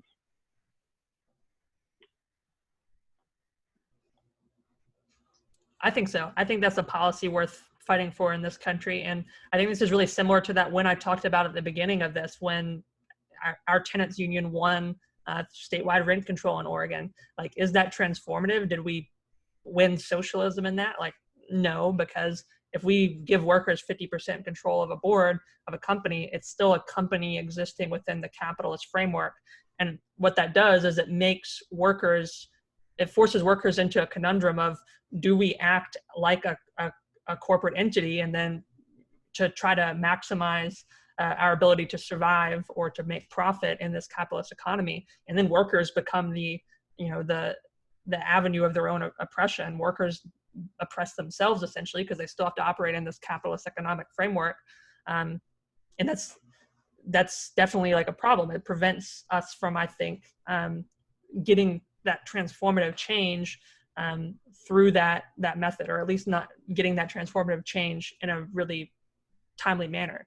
But I do think that it improves the material conditions of workers if we give them ownership in their companies. And I think that at the end of the day, if you're weighing, if we can win this policy, if we're looking at starting a campaign or something, and this is winnable, and this is going to improve the material conditions of working class people's lives, then I think that's always worth doing. Like always, and it creates space for us to fight for more. It shows workers what what it looks like to have power in your workplace. It shows workers what it looks like to have a voice in your workplace. It shows workers that politics doesn't just happen at the ballot box, it happens in your workplace. And that's like so invaluable, and it sets us up for more wins in the future if we can build on that momentum. And like another panelist said, we sometimes have struggled building on momentum in this country, especially in the union movement. But you know, I would never ever say no to worker-owned worker representation on boards or worker ownership, whatever it may be. I think it makes sense if and only if it strengthens the union. If it's a device for weakening the union, it's dangerous. And I say this partly on the basis of my own workplace experience as a faculty union president, but also as an academic senate official. The role of the academic senate in the workers' control, or at least the faculty control of the university, is problematic in relation to the power of the faculty labor union. And yet the two can work together if you get your strategy right. But it's strategic. It's strategic. It's not simply an abstract conception of better to be represented than not be represented. The question is how you're represented and by whom or through whom. Yeah, that's really true. I totally agree with that. And there is a danger there in a lot of ways that these policies are presented, especially in the US, is that you don't need a union anymore because you have 50% of the board. You know, you don't need a union to represent you because you already have workers on the board. And that's just merging the interests of the capitalist class with the workers, as if like these two are on the same team now. You're part of the same company. Your interest is to make money. Well, you know, that's inherently incompatible. So yeah, if it doesn't preserve the union, if the union's not preserved, then I think it's not worth that. Yeah, and it can be, and sometimes is a union busting tactic. Sometimes even if it isn't intended in that way, it co-opts people. Yeah, definitely.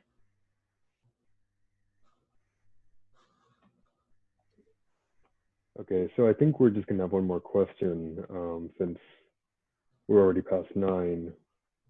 Let's see. Okay. So I guess for this last question, we'll have one from Audrey. She says, in the critique of the Gotha program, Marx argued that the proceeds of labor amounted to the demand for one's bourgeois right to labor, and cashed out in reality as an empty phrase in light of division of labor in industrial capitalism.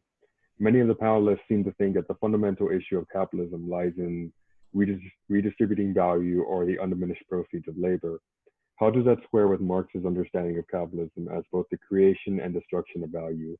Hence his emphasis on distribution as constitutive of, not distinct from, our productive relations. Isn't it, I guess that's not the question, isn't the demand for welfare reform simply a bourgeois demand for the product of one's labor? How is that distinct from Marx's critical understanding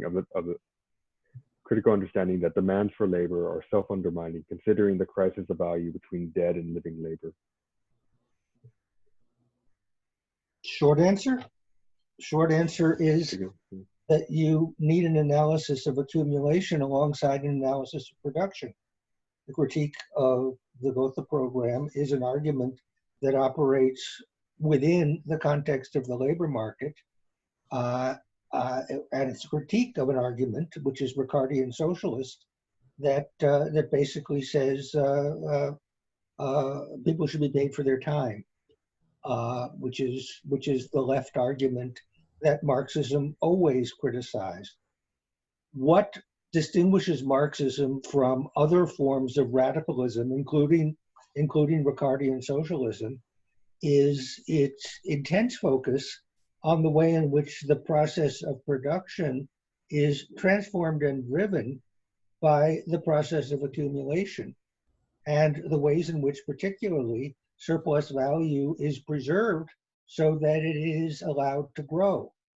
Unless you understand the process of accumulation, you will be mired directly in the sort of phenomenon that Marx rightly criticized throughout his life when he criticized the left Ricardian idea that somehow if people were paid for their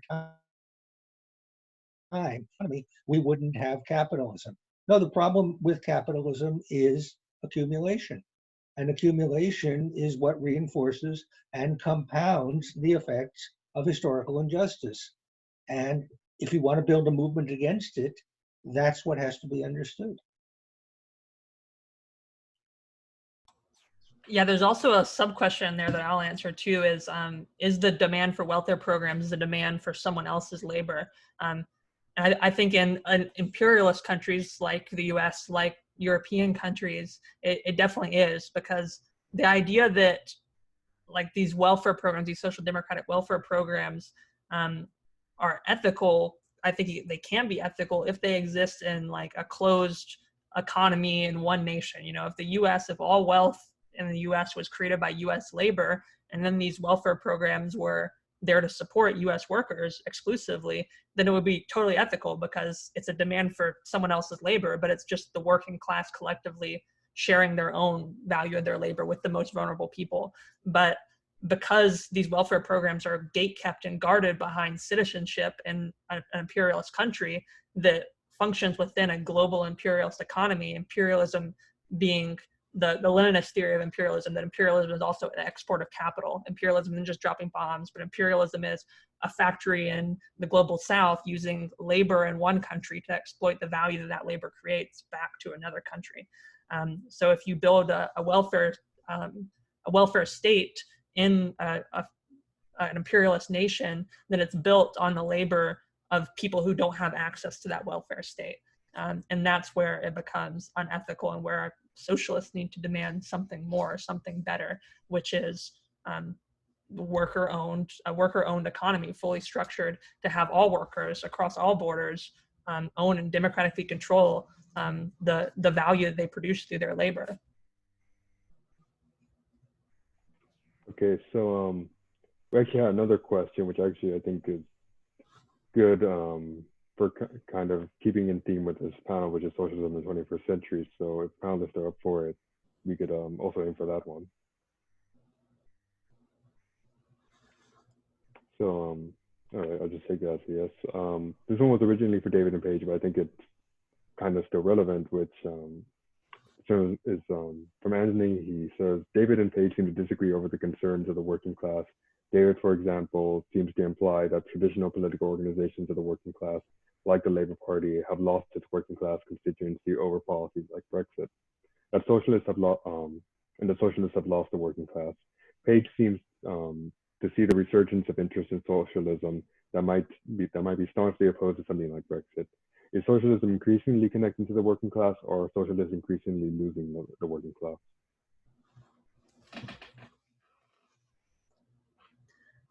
That's really interesting. I feel like maybe around Brexit specifically, maybe that's the case, that socialists lost the working class on that issue. But in the US, I feel like socialists are growing in our appeal to the working class, and the working class is becoming more and more and trending in the direction of being class conscious and supporting socialist policies. You know, like all these social democratic policies that are super popular, like the Green New Deal and you know, all these things that popular social democrats have been putting forward. I think that creates the space for socialists to advocate for real socialist policies.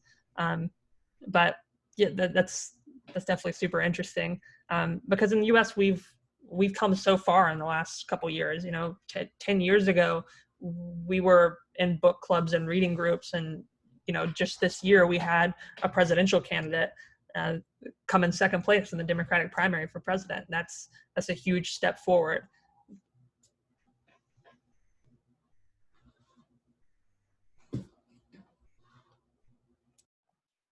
You know, Matthew, I'm getting a little hungry. Okay, well, we still have some questions, but it depends on how many you would like to answer. I think there was one for you specifically, if you'd like to take it. Sure. All right. So Sean asked, to explain your argument to someone who does not really understand the minutiae of finance, what would be an example of the opportunity presented by a market crash? You talked earlier about shorts. What sort of organization, party, state, bureaucracy, individuals would make use of a tactic or strategy based in finance?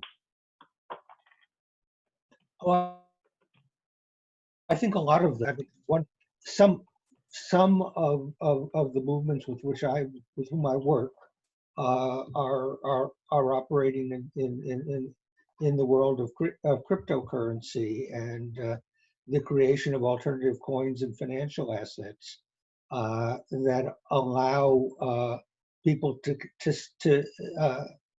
take short positions on their institutions. I mean, if you look at failing public schools in inner cities, what you realize, and this is the problem with working with welfare programs, and Paige is talking about, welfare programs are in part public-private industrial partnerships.